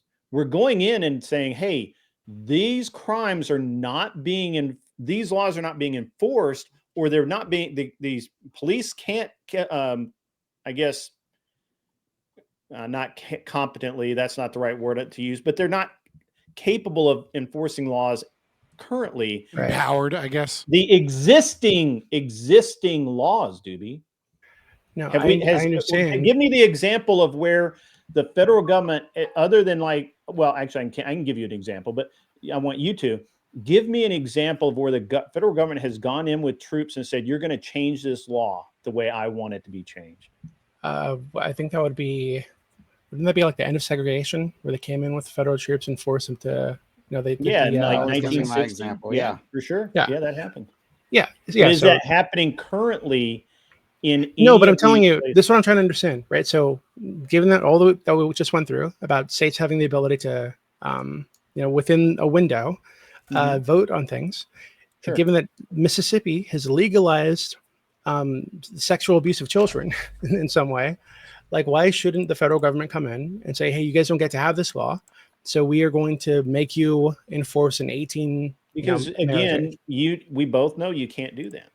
okay, That's but not how why? that's not why that's not how states' rights work. What if it was like 10, what if Okay, Mississippi said, Can we do, hey, yeah, can we do 10-year-olds can we do a get thought married experiment? to Hold a on, can we just do a 40-year-old? thought experiment? What if it's 9-year-olds? What if a state, right, said like has a rampant Well, growth? Tennessee used to have in- 12-year-old. It used to do be know. in the But law. look, hold on, but hear me out. Tennessee used to Hear be me out. 12. Hear me out. Let's let's say relax with let's things say he was born in the Michigan, wrong- let's say wrong era. Dearborn, Michigan, right, Mhm. changes their law because they have Mhm. so many Muslims. fuck right? was that? Because What are you right, so talking about? Dearborn, Michigan, Sure. changes right, like changes the local law, and the Mhm. state, like just is permissive. They're like, oh, okay, whatever, you guys can do that or whatever, and they make it to where you can marry any adult, any age, can marry a 9-year-old child, right? Mhm. And this starts happening everywhere. Like mosques across the country are celebrating child marriages of 9-year-olds to Mormons, 45-year-old men. evangelicals. Yeah, that Right. would be that's a hard one Should- for me. On the one hand, I'm kind of a constitutionalist, so I mean there's states' rights, and I would hope that the state would not do that. But you're right. Right, where's the you make a line? great You know what I mean? point. Like- You make a great point that that it could happen in a place like Dearborn or somewhere similar to that. It could. Right, I so, mean, like, it- where- Wait, no, don't is put the this li- on the where's the Muslims. line where Christians it do goes this. Like, from- you don't need to put Hold this on. on the Muslims. Like Christians I'm do saying this. it could happen. He's got a point. He He made said it it could sound- happen in Some people are Dearborn. largely permissive of it. Yes, No, he didn't- he Christians- didn't- he some didn't- he Christian didn't- denominations are. He- Right, He like, just said it I could don't happen care. specifically in Question, Dearborn. no. It could. I just use Muslims Are you because denying there's that? a very Yeah. specific age that Yeah. their religion says Right, is right. Yeah, permissible, I got which it. I is pulled not, it up. Yeah, yeah. right? No, I Like, understand it. that's why I use Muslims, Christianity right? Like, 'cause doesn't that's really the have- perfect Doobie, age. Doobie, what's wrong with the answer that I gave and a lot of people here gave, which is just yes, like for that thing, you send in the troops and you stop it. What's the problem? I think what you're advocating for is the invasion of most of the red states in the country that have laws like this on the books. And if that's what you're advocating for, Lactoid, then I'm, okay. I'm cool with Well, red states spe- having yeah. the FBI come in and stop child brides. Yeah. Here's what I'm you cool do. with Yeah, it. I mean, I would. You issue I a think the FBI, the proclamation. marshals. I don't know that we'd have to send in troops, but sure. I mean, I would. No, you mandate they change it. You say you change this, otherwise the troops are coming. You give them a 10-day grace period. Good luck. Or just cut the funding. You say, hey, Yeah, if you just don't cut the change this, funding, we're not yeah. going to give you any more money. Interesting. So you think that so Scott Like thinks we that do this with should, that the age should cigarettes? be 25, right? So you guys would say 20. I mean, I'm Yeah, sure you guys would agree with Basically. Scott. Would you say 18? Wait, 25 say, for what? For The marriage? age of consent. Yeah, I think Scott meant. Wait, the age of It all consent has or to the do age of with I marriage? said age. I said Yeah. age of consent without parental permission, Yeah. or without the child emancipating 25? themselves. I said if we have to pick an age, It if was we a have to good. pick an You missed age, it. It was good. no, No, I'm- if we have to I'm pick okay an with age, hold on, 18. I'm gonna explain my position real quick. Sorry, Grid. I know I'm interrupting, but No, it's fine. if I have to pick an age, right, I'm going to say certain things that are severe, right, such as rental agreements, student loans, any form of contract, and including sex, should require either parental permission or there should be a process where both the parents and the child, if they agree, can sign a document that says you're emancipated, you're good to go once you're 18. Or if a child wants to fight for those rights, then they can go to court, right? So Sure. if you're 26, you're free from your parents no matter what. But if you're 18 and your parents disagree, you can go to court as long as Okay. you can prove that you're of sound mind and body, that you can make rational decisions, that you're a Sure. moral actor, which most 18-year-olds would be able to do, then you could be emancipated. So right? okay, Yeah, hypothetically Lachlan, then, can I- 25. Hold on, Go look, for it. hypothetically, 25-year-old girl, or I guess you said 25, so 24 and 300 Right. something fucking days. Okay, Right. and She was then 24 and 364 yeah, days yeah, old. You fucking and crazy she's ass. lazy. She never bothered to go to court and be emancipated. And then I swoop in and lay down my Casanova skills, and I have sex with her. Casanova. Okay, Mhm. should I get in trouble for this? Yeah, you sick What, fuck. what would the punishment be for me in that Wood scenario? chipper. Wood chipper. Yeah, I Wood mean, chipper. I think, Mhm. yeah, Would I mean, chipper. for a, Moms, for a age was 24-year-old different. woman, Wood chipper. or sorry, yeah. girl. Yeah, I I don't want think- to poison the well. She was I do 17 think- and I 9 do months, think- bro. I don't know the perfect number, but there's a reason why I give two numbers, both 18 and 25, right? Like Okay. I would consider this like a misdemeanor crime, right? Like this would be something like I don't want the Do you get a state ticket for fucking it? going around trying to like this would be like a ticketable offense, something that we're trying to deter. Oh, But I tickets. understand that like a 24-year-old that's lazy and doesn't get their shit done, and this is assuming that she told you the truth and that she didn't lie, right? Would Because this then she would would be this the one that would be the apply- ticketable offense. Would this apply to like when you talk about contracts? Would this also apply to the military? Yeah, I'm perfectly fine with that with the military. I think it's crazy that we let 18 Yeah, we're gonna lose our whole military then at 25. I don't. Oh no, we bomb less people because our military. I is don't know if using- we're drafting. You people lost. to You go lost me there, bomb baby. people You these had me days. considering it. Now you lost. I me. didn't say. I never said anything about drafting people. I didn't mean, say with anything the about with the drafting. advent of like drone Fair enough. warfare, you know, You like didn't. they're using like Xbox controllers for these drones. So I think you start losing your gaming abilities after 25. So we might Yeah, fuck sure. ourselves I'm cool with long-term. it. I'm I cool don't with think it. that's true. Again, if the parents are cool with their 18-year-old going and joining the army, which a lot of parents in this country are, by the way, then they can simply emancipate their child with a piece of paperwork. That is what I'm talking about, is that I think there should be a level of protection for people that are like, 18, 19, 20, 21 years old that are fucking below average IQ, that are not very mature, that are not very worldly, I can going buy up out to into the 21. world immediately and being able to, sign contracts or engage in promiscuous sex What would the outside legal of age marriage of or do things that alcoholism are be? Also 25, I would assume. Alcoholism is like, what do you mean? I mean, When when, your when, parents when, get- when, when when your could parents you sign off on the buy alcoholism, alcohol? you're good to go I for mean, the I alcoholism. mean, at that Again, point, I mean, I would use 18 and 25 for all of It- these things, for right? all With of those. parental All right, all right. with parental Okay, permission, all right. if an 18-year-old wants to I mean, I'm fucking kind drink, of- they can drink. I- Without I think parental 20 permission, I don't like the idea of 19-year-old kids at a fucking 25 college is so fucking old. getting drinking. 25 is 25 old, dude. Just because you're 25 middle-aged lactoid doesn't No, mean that 25 Yeah, is- I'm is fucking. when- That feels. This is when they Listen, expire, is what he's trying to say. No matter what number you pick, it is going to be an arbitrary number because everyone Yeah, develops. We at got different lactoid rates. Tate over here. 25. They're expired at 25, bro. is where the average, both male and female, has a fully developed prefrontal cortex. Yeah, that They makes If sense. are I the showed adult you a that they are study- going to God, be. the prefrontal. Hold on. If It's I showed you usually evidence showing that 24 and 26. it's actually the final pruning happens until you were like 31, 32, does that change your opinion at all? I would have to look at the neuroscience behind what the substantive difference is here. Sure. Right? But Like if it's like a there 2% difference or something, you know what I mean? Like then Well, like, it's I don't final know that it would pruning. change my opinion. Okay, so there's like once the brain stops developing so fast. Again, Then- every number that we pick is arbitrary. It does not matter what if you so Right. long as you pick a number, that number is arbitrary because people are going to develop at different rates. Some people are high IQ, Yeah, some there might people be a are low special IQ. 9-year-old Some like people are Ashley, very right? mature for their age, some people are very immature for their age. I'm not touching Right? This that. is why I have this large window between 18 and 25 that says, "Hey, if you can prove or if the parents agree that you are of sound mind and rational to be a rational actor, then boom, we just fill out this paperwork, you're done." But if you can't prove that, and the parents are like, "No, our kid's retarded," right? Like he needs to stay at home, he needs some extra home training, and you can't prove it to a judge or anything, then like, yeah, then your brain needs to cook a few more years. Scott, I'm not criticizing you keep saying that like it's arbitrary whatever age you pick. I agree that I'm not like criticizing you necessarily like the logical consistency of your point.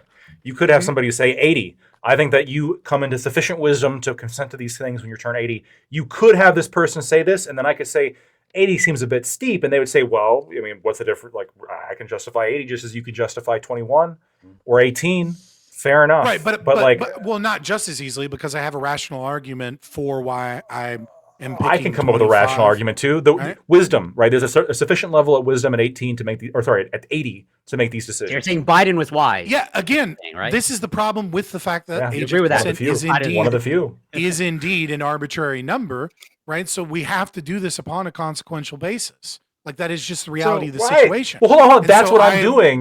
That's what I'm Right, doing. and And I think right, so 25 is a bit high for that consequential So let's kind of right, analysis. and I'm okay with that debate. I'm just giving you my argumentation as to why I think 1825 is as one that far as- works and as far preserves as rights to sinning the in best of my truth, ability. So Lactoid, so you're think okay it- with imposing the better arbitrary number of agencies. 18 on the country, like top Yeah. down from the federal government? I which like is- Scott's idea of like 18 or it's like 21 or between 18 and 21 is So you like my the idea, mental- but 25 is too steep. Maybe like 20. exactly. Yeah. 25 is too far. That's But fine. like I mean, between like, maybe- between yeah, 18 but and that ain't 21 well, is Hold pretty on, good. hold on. Right. This kind of seems like maybe this is Wait, gonna hold sound on. like What'd you say, Doobie? this kind of seems hold on real quick. This seems kind of like almost the You mean said something thing.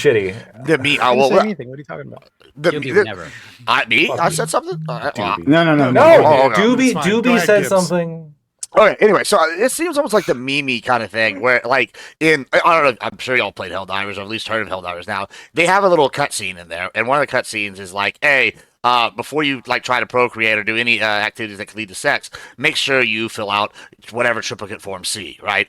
And, like, this almost seems like what y'all are about to be advocating for. Like, oh, instead of let's look at, instead of age, I mean, the next step's going to be, why don't you just apply every time you have sex to an AI, turn this form in, and then the AI is going to decide if you and this person can have sex based off, Well, I the don't know, AI that you want biological. will decide life and Yeah, death. yeah, They'll, I like, mean, I'm just, execute people. I'm just. So why not for Hey, sex no, too? well, hold on. Yeah, well, that's what I'm saying. I mean, at this sense. point, let's just go full managed democracy, like the Helldivers, the way y'all are describing this shit. Because No, it's like because the we're AI, not- that's the silly. AI can sit here and go, oh, based off their biometric data, this person matured to the same mental age as a 25-year-old, right? Or oh, this person, even though they're 19, they had the same biometrical, like this intelligence as a 30-year-old, right? Like they're going to be able to sit here and figure that shit out, right? So like, Right, but that's- let's just do so that. Why are you arguing at this straw point. man that has nothing Well, to do with my what I'm argument saying is whatsoever? what I'm Are you saying is pussy? no, I'm not pushing. What I'm saying saying is, I Okay, mean, so sometimes argue against I my like to eat argument pussy, instead but of I don't this know what that has to do with made-up anything. But like when it managed goes democracy from video game when it meme. goes from well, I'm telling you how what it goes from. What this seems like is it's a slippery slope. Because first we're going to start with this, where it's like, oh, well, we have to sit here and if you don't compile this form about being emancipated, or if you don't reach this metric because it's an arbitrary metric, well, why don't we just let the AI start deciding it, and we can just go on That's biological a completely indicators. different leap. That's not a leap. I don't know. I That's just not see a slippery it's a slippery slope. Right, It's right the same path. It's not a slippery slope, and I'll explain why. Right, because the argument that I am making, whether it be 21 or 25, etc., right, is utilizing systems that already exist. Number one, and the logic behind it is the logic of guardianship of children, preserving children as would-be adults until they are at a point where they have sufficient mental capacity to be rational actors that are aware of the consequences of their actions. Okay, and so what I am arguing is that not everybody right at the magic number of 18 is ready for that. Okay. And what I'm arguing is that if parents think that their children are ready for that, then they can relinquish that guardianship. Well, I'm We just saying already the AI have should figure out driver's if they're ready for it licenses. now. At this point, let's just do But that's that. an entirely different thing. One is about guardianship and parental rights and the concept of rational actors as children. The other is about a technocracy utilizing the state's arbitrary metrics. Now, I agree that there is an arbitrariness to the ages that we pick, such as 18 and 21 or 18 and 25, but the rationale is not arbitrary. It is not AI based. It is not technocracy based. It is based around consent and based around whether or not a child is ready or is mentally ready to be an adult, and whether or not the guardians of said child agree to that, those that are closest and those that have the most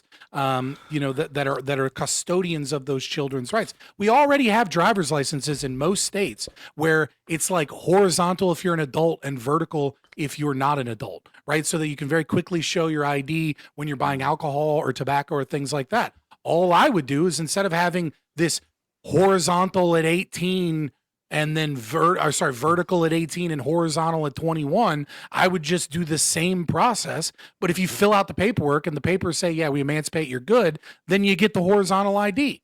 And if you're good, and if you're if you're a dude in your fucking 40s trying to fuck girls that are 18, 19, 20, 21 years old, I don't think it's that crazy that if you're going to be a fucking Destiny level sex pest on fucking teens, that you fucking go, let me see your ID. I don't think that's fucking crazy to be like, let me see your ID first. If you're going to be a 36-year-old man chasing after fucking 19-year-olds to make sure that they're fucking actually emancipated and that their parents have decided that they have the rational capacity to be able to make those decisions. Should probably also make sure they're 19. Wait a minute. Very important detail here. So you said, I'm going to roll with your situation where it's between 18 and 25, okay? Mm-hmm. Does this apply to voting? I would apply it to voting as well, yeah. Okay.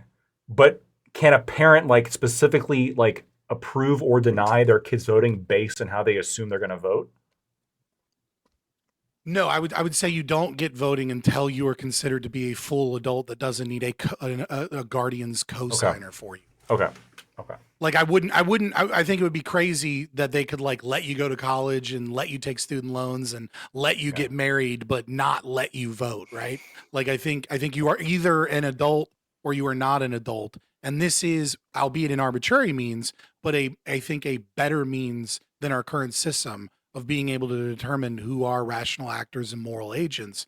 Because I see a world where there are a lot of 18 and 19-year-olds that are now, as life becomes easier, You see a lot of as 18 there are and less 19-year-olds? challenges. Sure, you get where I life had becomes to. easier. Well, I saw a lot of them in the army. Let me tell you, where life becomes easier, where there's less challenges, and where people are not struggling as much as they grow, and you have very immature, naive teenagers that are taken advantage of by older people or by government institutions that put out student loans, and they don't know what fucking they want to do in college, and then they're 80 grand in debt with a fucking general studies degree or some bullshit that's not helping them, or they're fucking married to a man that's 45. And yeah, I'm sorry, red pillars out there. I think it's fucking weird when there's an 18-year-old naive girl and some 40-year-old dude, and there's no parental involvement. right? There's a power imbalance there, and like yes, some 18-year-olds are very mature, and some aren't, and I see increasingly more that aren't, that are being taken advantage of systems that are designed to prey upon their naivete and their lack of maturity and understanding of how the world works. And so I would like to stop that abuse, and I would like to do so in the least obtrusive way that violates the least amount of rights. That's why I present the system. So, okay. It looks like we're not. For the gonna get record, to I that. avoided most ANCAP shit until I was And forced into it. I know. Oh, I'm not blaming you for anything. I'll blame you for other things later on, I'm sure, but not this. I'll blame him. I got it. But I don't like we're gonna get to the topic Yeah, probably not. that I planned out. It's an evergreen one, so we can save it for later. There's another topic that I've been meaning. There's only one reason I haven't used this topic. It's another topic. I promised you guys I would do this again, but I just haven't gotten around to it because of Doobie. Literally, the only Wait, reason I what? haven't done it. Yeah, there's a topic What that I did I want to do. It's because I'm unsure, right?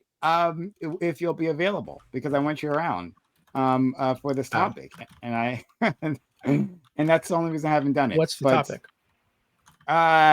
you guys remember this? It was like last year. It was about a town in I'm pretty sure Mexico. Yeah, Mexico, where the hotel was like draining the water, like the water from like their aquifers, and they had like limited aquifers. Yeah, Corey remembers this. Corey's got the memory. Yeah. And we were going to discuss this. But I wanted Doobie there. Doobie bailed on me. And we didn't have our Mexican correspondent. So I don't know. Talk Okay, about it. fuck you. I'll be right back. I'm listening. though. I'm not Mexican, okay? I'm a brown American. Okay, all right. But I wanted Doobie there, and I don't know when Doobie is going to be around. So we can schedule it next week if you guys want to do it. Ali, I know, wanted to do that topic a lot too, right? Like we can schedule next week. Fairy Queen was there; she wanted to do it, but our Fairy Queen's gone, unfortunately. So we could definitely do that. So I got a bunch of evergreen stuff. Sorry, where I was going to go with this is that since we're not going to get to the topic that I actually did pick out, like I was going to engage with the voting thing. So I disagree with my friend Lactoid. Shocking, right? About what? About so many things. About so many things. Do you have any idea how little that narrows it down? Prime, Exactly, right? I don't think that you necessarily have to like not go to the next topic. I think this is related to the next topic, right? We were talking about in the next topic that you wanted to do for the day was talking about how some of these teens are sitting here going and they're doing stupid things like subway surfing and all these things. They're dying, and we're talking about regulating laws around. Should we like regulate a law to sit here and implement like their safety, or is this something we should just let people do? And I think this is kind of related. If you're sitting here saying that these kids are so stupid we can't stop them from riding on a subway train, I guess that kind of like leads to Fabian's point of maybe they aren't smart enough to go and have sex at all. I think that's kind of a similar vein. I think that they're kind of related. Do you want like the government to regulate based off people's brain development? I guess. I do see what you're saying. I don't want to shortchange that topic. Sure. But I think what you just said is perfectly reasonable, though. Yeah. Gibbs. I want to have a larger conversation on that and expand it, just not even beyond subway riding. But in any case, Right. yeah. But still, I'm going to dovetail on what you just said there. Yeah. So in terms of voting, it seems like the argument that Scott was saying, and what I believe I've heard Lactoid say oftentimes, is that people don't have the wisdom to do so, and so they should wait, right? Like it should be some later age. Well, to be fair, my argument is that if somebody doesn't have the sufficient wisdom to vote, if they don't have that wisdom to vote, then they also probably don't have the wisdom to have sex. But if they do have the wisdom necessary to have sex, then they should also the wisdom to vote. Okay, yeah, you have said that before. Also, I don't think it's wisdom. I think it's IQ testing, which is a separate thing. No, it's My not IQ mind. testing. No, I believe you're in favor of IQ. Two separate arguments. That's Well, I'm in favor of IQ testing for voting, but that's different. That's not like on the age basis. okay. I don't want to get into the weeds of like what wisdom actually means, but like A mix of like development and then life experience. You have to have some kind of heuristic. I'm have it- against voting for all Okay, well, so then citizens. how are we going to establish then if someone is wise enough? Is it not through IQ testing, or is it some sort of It would just be age. So here's how my system would work, right? So when you turn 18 or potentially 21, you're infused with wisdom? No, I think that you gain wisdom throughout your life, and you gain like life experience. And then when you're 18 or 21, you have a sufficient level, right? That I think that is on a heuristic basis, like you have a sufficient level to be able to consent to having sex, to sign contracts, to vote, to do all that stuff. And then when you go to vote, I think that your vote should be modified by your IQ and your ability to pass a poll exam. That's like a second order level. Yeah. Okay. Yeah. So what are we talking about? Are we talking about? I'm trying to get it Clarifying out. my opinion. I've been trying to get it out. Sorry. It's like, are we talking about voting? Are we talking about some hotel? Are we talking about train hopping? We're Like, what are we talking about. No, we're going to talk about the hotel some other time, right? Some other Hopefully time, next week. If we can get Doobie to show up, then I definitely want to do it. Right? Doobie, Subway you're gonna surfing show should up? be allowed. Anyway, go ahead. Doobie, Prime. you're going to be here next week. Yes. I See, think that's so. why. I mean, hold on. It's not really like. Yeah. I don't want to say it's not my choice, but it's basically not my choice. Okay, like I've got a wife, I've got a baby, I got a baby, we got shit to do. Okay, like I'm a very busy guy. I understand, friend. I understand. Throw but away that in crown. Give it to your woman. Yeah. Okay, Lactoid, fuck you. Lactoid, you don't. Okay, you're old. Okay, you're aging. You're white. Yeah, you're gonna get you're old right. quick. Okay. True. You need Actually to true. settle down. Okay, so I can help you. I will help you find a woman, and then you can have your balls in a vice. Autism too. rates increase with aged male sperm. Just so That's you know, true. all the other Yeah. shit increases with women aged. Well, right? I'm not But, gonna like, be. I'm but not as gonna it stands right now, We're gonna get- neurodivergent Lactoid's disorders kids are gonna love seem trains, to highly confirmed. correlate with aged. Yeah, Yeah, they're male not gonna have sperm. Tylenol. Lactoid fine. is pro autism because he hasn't had his babies yet, right? He's waiting, like marinating his sperm that will produce autism babies. So, Wait a minute. If I get with a 19-year-old, do the ages like mediate I'm out wondering to, like, about an that too. average? Actually, No. like No, So, like no. the research Lactoid sperm quality is very low. seems- The alcohol, Yeah, the bad research diet. seems to show The motorcycling somehow. that like Yeah. that Vibrates. the primary effect of true. neurodivergent like diagnoses is more correlated with aged male sperm. Basically, every other disorder, disease, developmental thing that can that you can have problems with become worse as the female Okay, so the ages. least bad one is correlated with mine, and then everything Yeah, that's it might actually be bad. like- Okay. Yeah, have you ever seen a non-verbal autistic I've- that is I like low actually- functioning? Like it's this pretty is Have you gonna heard how surprise honestly he you. describes them? You know, they This is can't gonna- do anything at all. I know. I- I've I actually would- I've actually worked with nonverbal autistic. I would produce like So. the beautiful mind type autism, you know, like just like the one who does like astrophysics, right? Like that's the one I produce. I agree. Like with autism, there's a certain level where, but if we're Yeah. talking about just like the sort of can't really make eye contact, but it's like a whiz at computer science, that wouldn't be too bad. It's not too bad. I'll take that. all right. I mean, I'm just going to say that, I had my second child at 50 and he's awesome. So Well, I don't shout out know. to your kid. I'm Look sure at he's that. wonderful.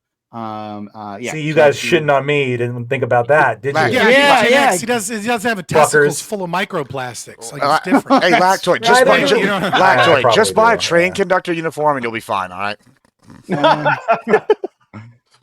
Dude, I have this joke that To I put pick on up Twitter girls? that I No, put on because Twitter, like, autistic people like trains is the joke. I had this joke that I put on.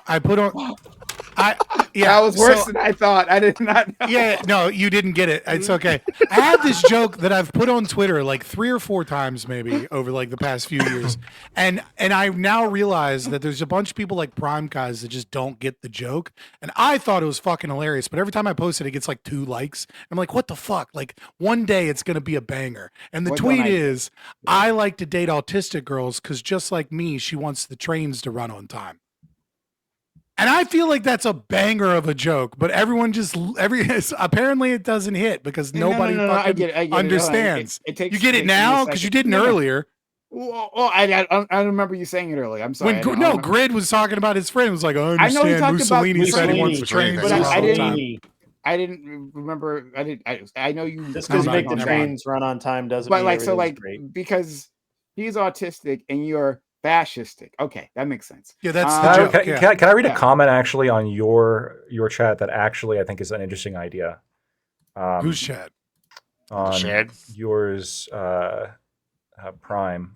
Sure. What is it? The solution is to impregnate as many women as possible and to send the undesirables to or disappointing children to the mines or the fields.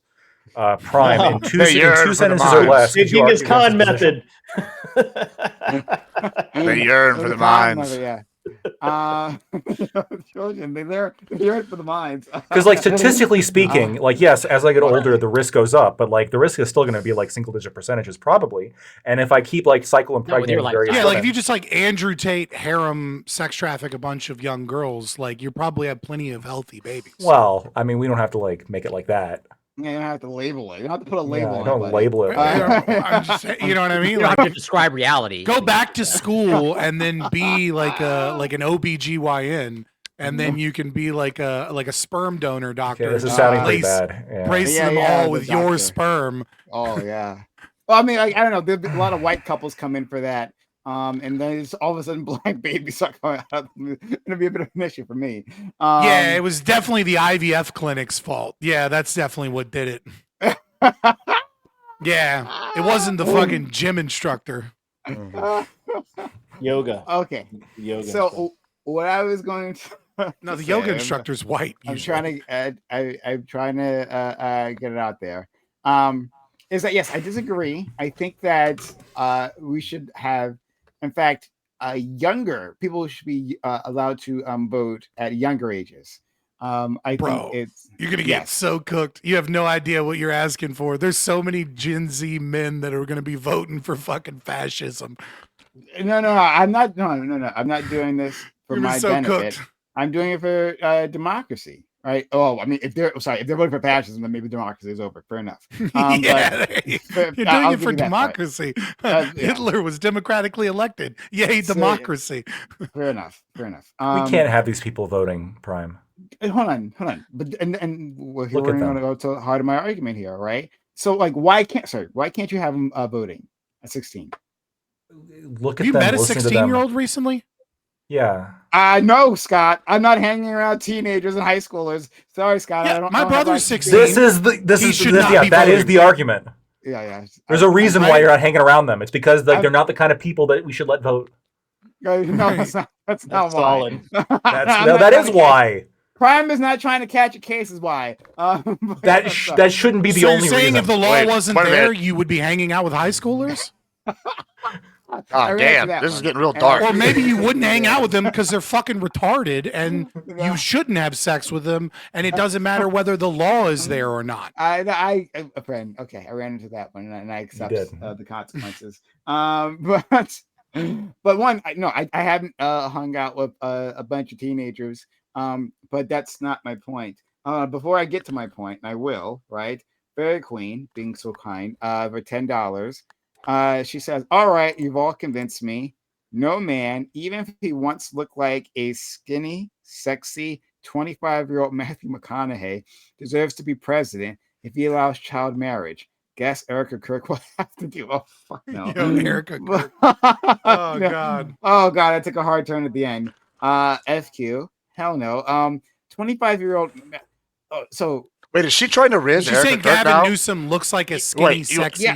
25-year-old Wait, But hold I- on. Is that's she what I trying to? don't Is this like a understand. secret riz of Erica Kirk right here, though? Kind of. She's like, I don't have to do. I need a. She's got a president fetish. I don't know. I'm a little confused. first of all, Gavin Newsom looks like an aging model, right? Like he's like past his prime, right? But he's still trying to keep it all together, and so he's getting work done. And he's like, I don't know, he kind of looks like a trust fund kid to me more He than looks like like an a fucking age trust model. Prime is right on Absolutely. this. Prime's right. Yeah, on yeah. this. But fair enough, sure. So I get it. He's for the most part easy on the eyes. Will Yeah. Gavin Newsom get a Uh, BBL? Is the he's a next question I need He's to know. a shit lib. He's a probably. He's a shit lib. Fuck Gavin Newsom. But I appreciate. I appreciate the support. And I I think that there's so many better politicians. Like fall in love. One of the of any other the best. Hold on, J.B. Pritzker. Anna Paulina Luna. J.B. Pritzker in Illinois, I believe, right? I think he's a good looking guy, especially he's a billionaire, right? Right? And money like takes off the pounds. He is not It makes- attractive. For all the money that he has, I think he's extremely attractive.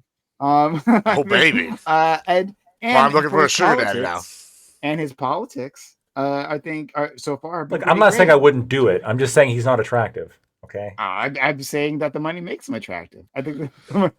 That's I think not- that. I think that's part of the equation. No, You not just close person, you not just close the your money. He looks nose like- and then you get the billion. That's He what looks like the memes of JD Vance where they keep adding weight to him. That's true. Yeah, he does. I'll give you that one. Yeah, that's fair enough. Have better taste. Fairy Queen. That's all I ask. Have better taste. But shout out to you. Okay, back to it. I'm gonna get my point out. Hopefully now we'll see. The implication here, I imagine that 16-year-olds lack wisdom. Is that the implication? Okay, great. If that's- and they also lack a sufficient level of brain development. They're like actually stupid. Like, or as Scott would say, they're like actually retarded. They're just Sure. I look at the Facebook moms. I look at the individuals who cannot distinguish like reality from a computer generated image. I look at all these individuals who can vote, and clearly we don't presently. We'd like to change this. This actually discriminate on wisdom or knowledge or anything or IQ. We don't do that. So I don't think that should factor in. What I understand is that the law, right, is like we're telling these young people that they are going to have to interact with a society that doesn't actually take their voice into account. That laws and policies that affect them, they aren't are voting on. So yes, we should lower the age so that they can interact with that. I think it's good for civic, just for civic. What is it? Civic engagement. Yes, civic engagement. So, We should want they be able people- to have sex? 1 second.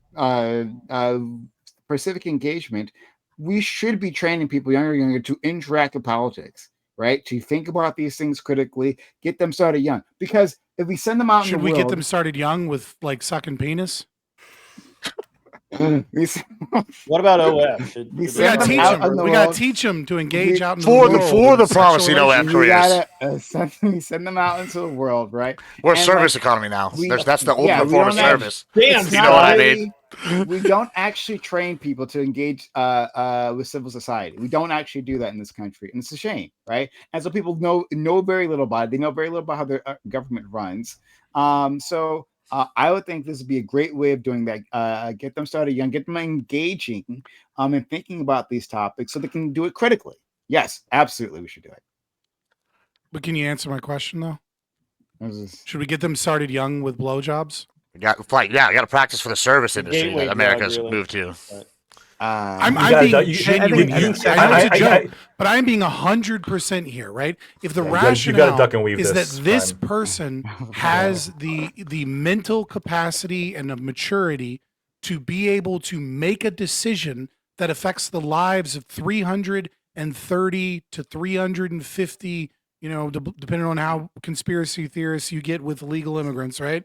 Right? But let's just say 330 million Americans. Should they not also have the right to determine one person, which is their own body, what happens to their body? How can you say that they lack the capacity to be able to do with their body what they want to do with their body and engage in sexual relations with other people because they understand the consequences of their actions and what it entails, that they're incapable of that decision, but that they're capable of having a voice of what happens to 330 million other people's bodies and property? Yeah, so like I said, we don't actually judge this based on wisdom, one way or the other, right? We draw arbitrary lines. I think you at least agree with that.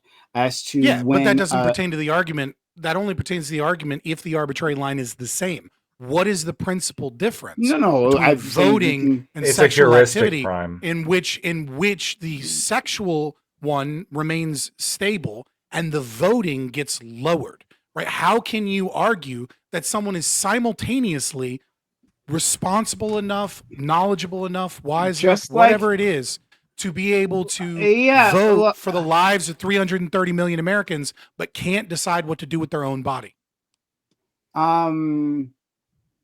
Okay. It's a good question. I'll deal with this. Prime will never make a case for children having sex. Okay, Prime won't do it. Prime will not do it. So then you will you give up on your belief that no, they absolutely should not. then Of course vote? not, because voting is different from having sex. Those are two different Okay, actions. so right. Explain to me why my oh my question God, is Brent, wrong or answered. I'm literally talking. You're like, let me get You're it out. dancing.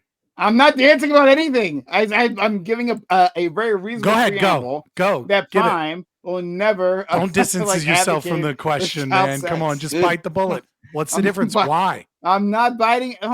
I know. I'm already giving you my answer. Right? We draw Mm-hmm. arbitrary lines in the sand. Right? There is. I don't think there is. That's a not good an reason. answer. Hold on. Hold on. I'm going to give you my answer. I'm going to give you my answer, and then you can respond after I give you my answer, right? And then we can go have it back and forth. But if you keep interrupting me before I give you the answer, then you don't actually have something to work with. So let me give the answer, please. Give Thank it. you. Give it. Come on. I'm I waiting. appreciate it. Thank you. So, we draw. Hurry up, Prime. You gonna give your argument? Go ahead, Prime. We draw arbitrary lines in the sand.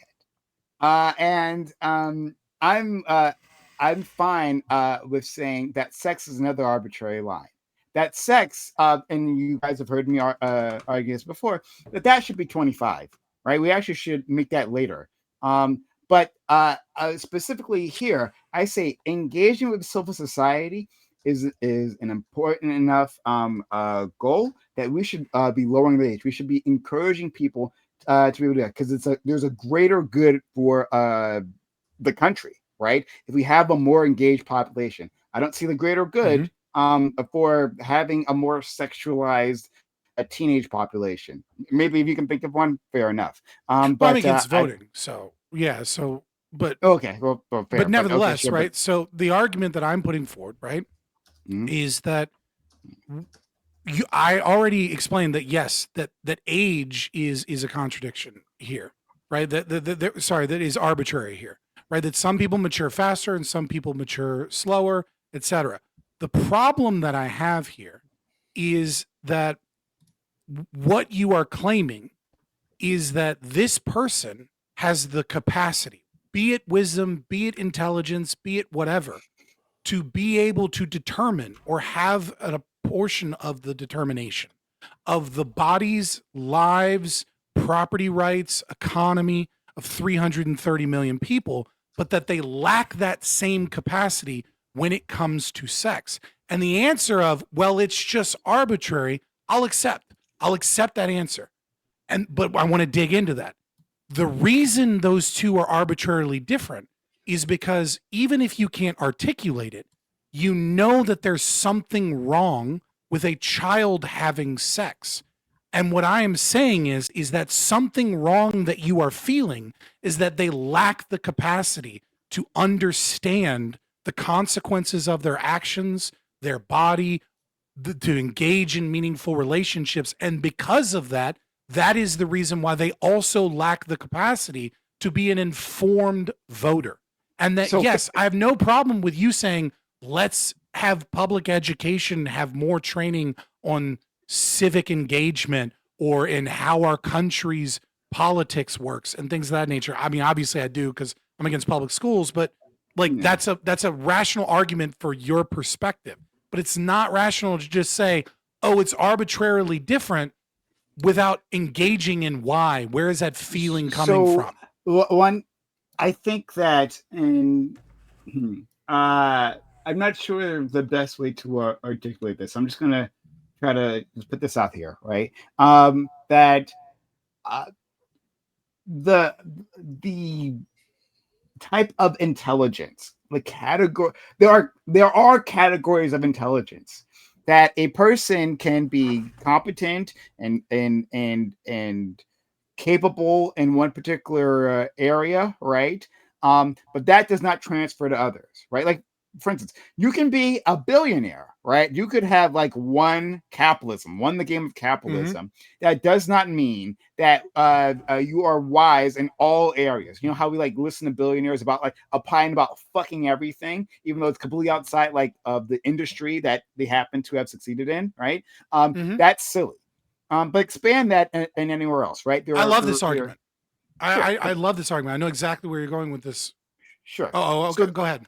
Sure. So there are areas of competency, right? And I think the way that you get competent and in different areas can change, can be different.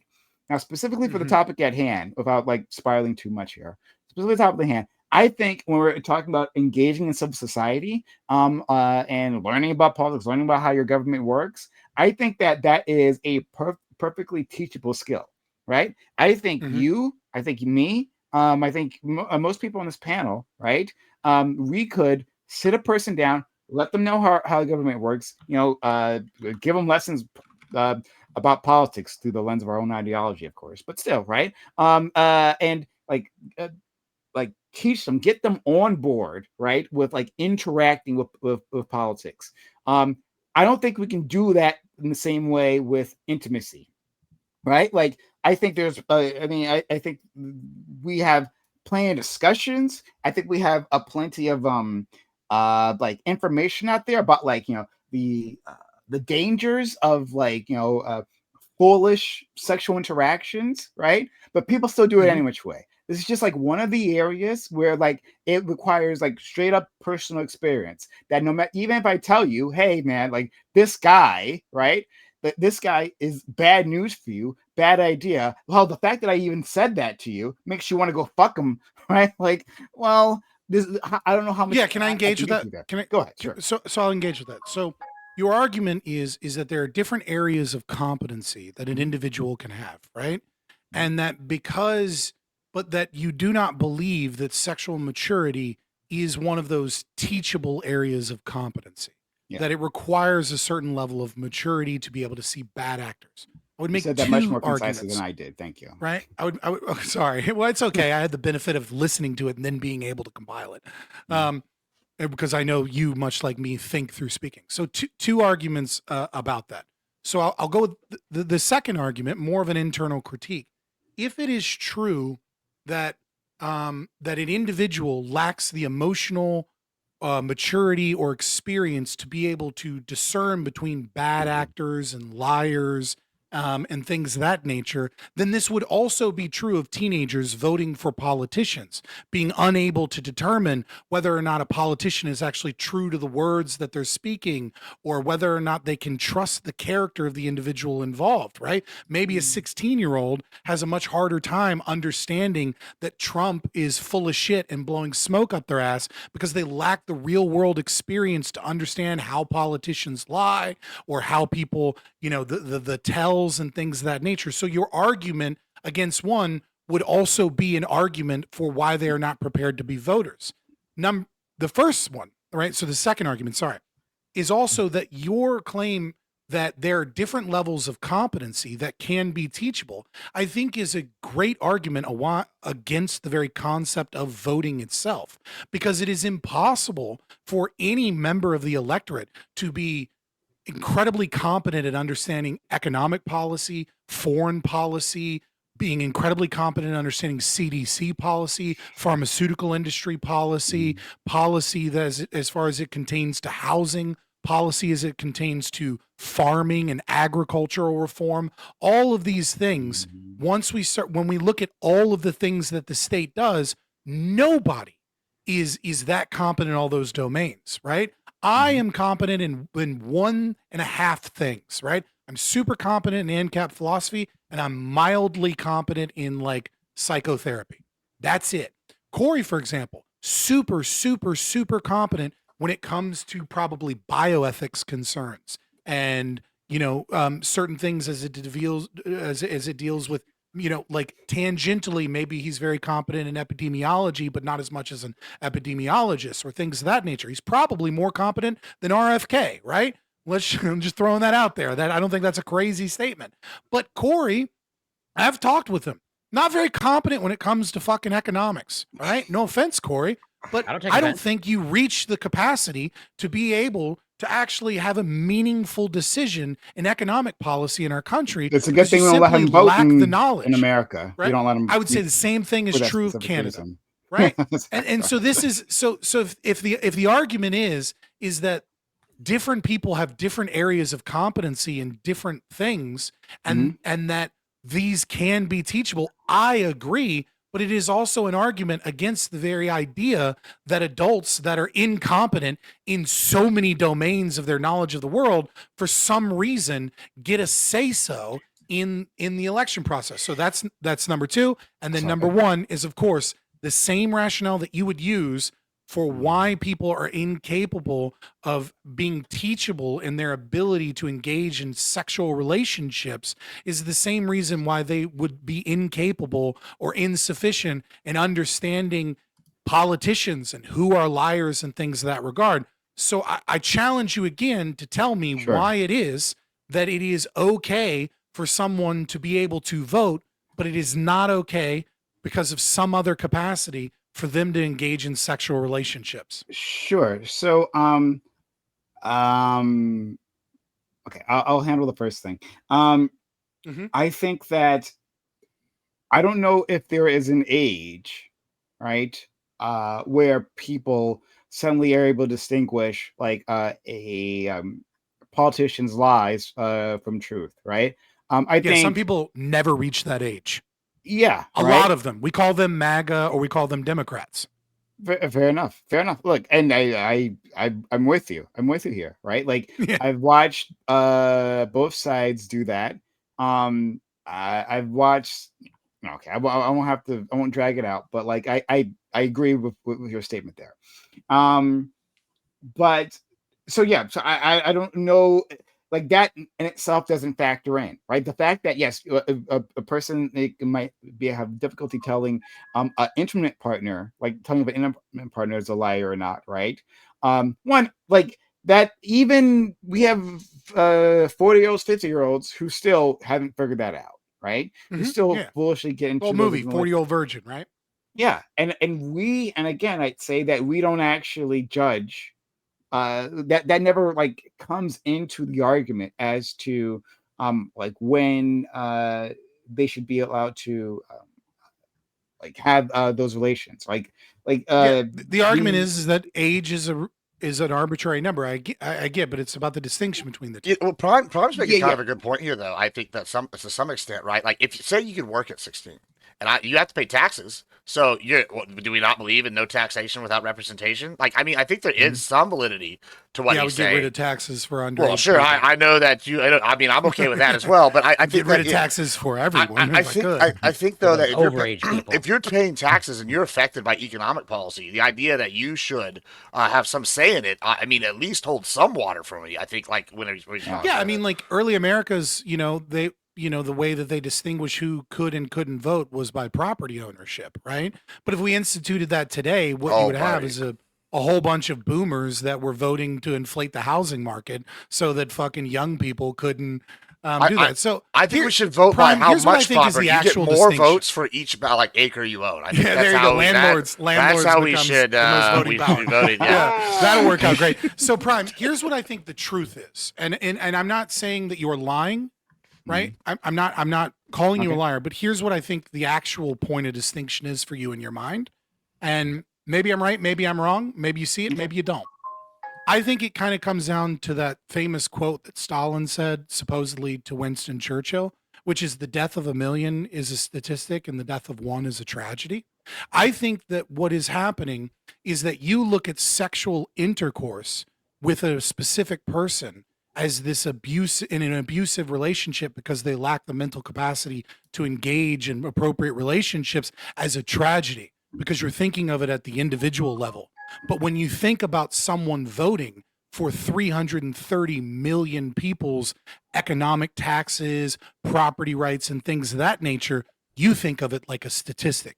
You are separated from the actual tragedy of what occurs when taxes go up and someone loses a job and becomes a fent addict somewhere in Appalachia, or when regulations increase and small businesses get pushed out of the market. But you think of it in a more abstract way because it's 330 million Americans. And so it's very easy to say, well, these people, these teenagers are affected by the law, so why not have a say? But when it's an individual relationship where abuse can be a part of that mechanism, you start going, oh, well, I see this abuse and that feels wrong and I don't want that person to be taken advantage of. And maybe you haven't connected that the very idea of voting is an abuse of 330 million Americans. So one, I don't believe it is an abuse. Though I acknowledge your It is for the position. losers. I acknowledge your position, Frank. Well, I mean, I don't think that my friend Gibbs, like who voted, or Lactoid who voted for Trump, right, abused me, because Trump is a fucking disaster, as has been proven, right, destroying the economy. But I don't Why think not? that, like, What if he says I voted for this? like the Lactoid or said he voted Well, for let's say somebody votes for Trump, right? And they voted for Trump because they love tariffs. And you're at the grocery store paying, or you're at fucking Best Buy trying to buy a new microphone for your setup, and you're like, "Fuck this!" I did vote And for then that. someone goes, "I voted for this." I did vote for Why these would that votes. not be abusive? When they used their ability and intentionally tried to put someone in power that made your life harder, made your life more expensive, and put a burden on you from the You're pressures gonna of state radicalize power. them, Scott. I think Stop. I no. That's the I whole think- It's not fucking worth it. point. It's That's not why worth I'm the win. here. It's not worth the win. It's not worth the win. No, I don't. The left has I been think abusing me. Oh, you're right. We're expanding of the term abuse here. Look, hold on. But before we get there, like I just want to like engage what you had said previously. When you had been talking before, I had considered this. So before you said the thing that you said, right? Like saying like, oh, you know, the death of millions or something, you know, is a statistic, right? I had arrived at that conclusion when you were speaking. Like, hey, okay, am I saying that a bad decision in one area is fine because you know it's more personal, right? But like, no, that's not what I'm saying. I think that like the reason why I don't think children should engage in sex doesn't necessarily have to do with abuse, right? Abuse is part of it, right? But I also know that children do engage in sex, even though Prime does not promote that, right? But they have plenty of good experiences. I think a lot of pre-adult sexual Getting a little experiences. Vashy here. Like, be careful. I'm trying to be very careful here. I'm trying to be so careful. That there's Who's a lot that of queer theorist, David? Oh, God, I can't remember his name. David Halpern. Right, you're getting a little David Halpern, that queer theorist, talking about age of consent and queer theory and the concept of children having sex in an age of consentless society. Prime Super is famous queer being- theorist in terms of literature. Prime is being very careful with his words. So, but I know that people do, right? And so, like, if I looked at the statistics, like and the cost, like analysis, it could be the case. It could be the case that, and I don't know if it's the case, but it could be the case that if we did lower the age of sexual consent to 16, which I'm not advocating for, but if we did, right, it might be the case that the vast majority of individuals have positive experiences. But should we allow children to do that? No, I think probably we should have them wait, right? I think we should try to protect them as long as possible from this area. Like I said, that we can't I agree. necessarily give them competency. I agree, and- but the problem is the distinction between that and them having control over other people's lives. Again, I that control is. I'll handle. Okay, before then, I'll go to the second thing you said, right? About like anyone being able to vote. Well, like I've had this conversation with my friend Doobie, and Doobie is very skeptical of the idea of voting, right? And very much so limited. I think him and Lactard are very very simpatico here. Very much want to limit the franchise for all the reasons that you stated, right? Mhm. For the lack of competence, and I've I look at voting the way anarcho-syndicalists look at property. For the miners, the mines. For the schools, the teachers. You know what I mean? Like, why are fucking people that have no concept of something voting for things that they have no concept of? Children or adults alike. I can't fully disagree with you. I can't. It's hard for me to argue against Doobie's point. I think Doobie makes a very compelling point when he lays out his preferred system of government. My only problem is that like who is actually going to be making the decisions afterwards, right? And I know as an ANCAP, you have your own answer.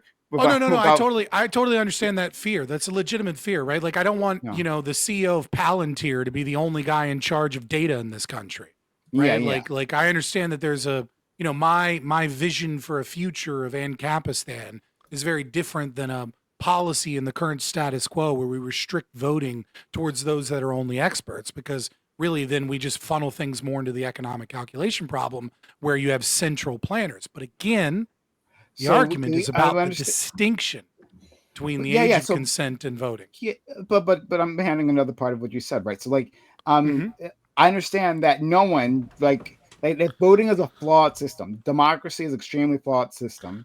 I don't look at it as perfect. And what Connor was saying previously when he was here, right? It's like democracy is the worst system except for all the other ones or something. The Winston Churchill quote, yeah.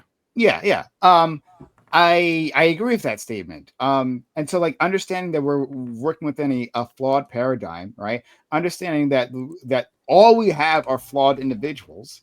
I'm willing to try to get people on board and engage and hopefully to be better participants in civil society earlier as part of their education, like really integrated into their education. Hey, like not telling them who to vote for, of course, but like, hey, elections coming up soon. It's gonna be your first time. Sounds like transformative social emotional learning, right? Getting children engaged at a young age in a critical democracy. It doesn't sound like you have any actual specific arguments for the claim, right? Which is that there is a substantive difference between the individual having sex and and the individual having control over other people's bodies at a larger scale. And the thing here is, right, is like when I was arguing about what I was doing is I was doing an internal critique of your logic, which was that you believed that this was an area in which they could be trained for, that there was that given sufficient knowledge, they would then pass the bar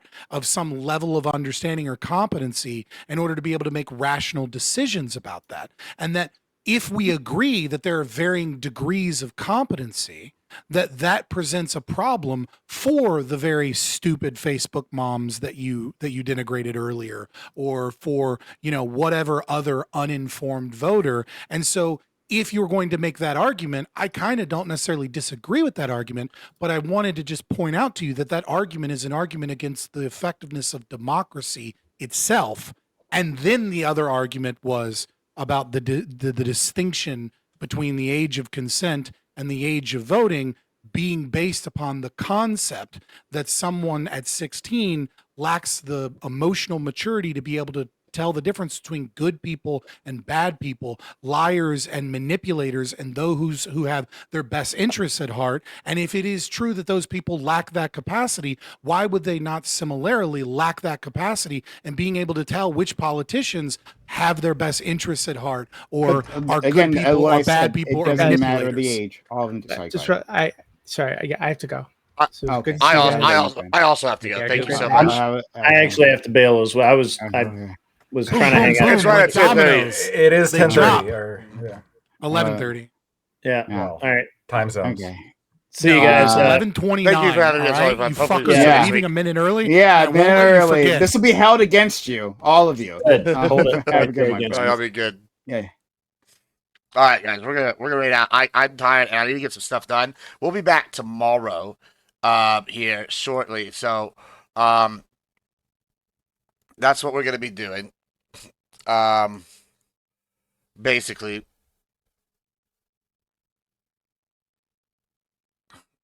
tomorrow we'll be up at 7. We're gonna be reviewing my Destiny thing. I don't usually review my own shows, but tomorrow we will be doing that. So check it out. We're gonna raid Sky right now. Check it out. It'll be 7. I'll be on Jake Vars. Wednesday, I'm going to be going on another show. Looks like we'll be debating Counterpoint. Should be good. And I think we're going to have a DCS matchup on Thursday. Friday, we'll be on Grids.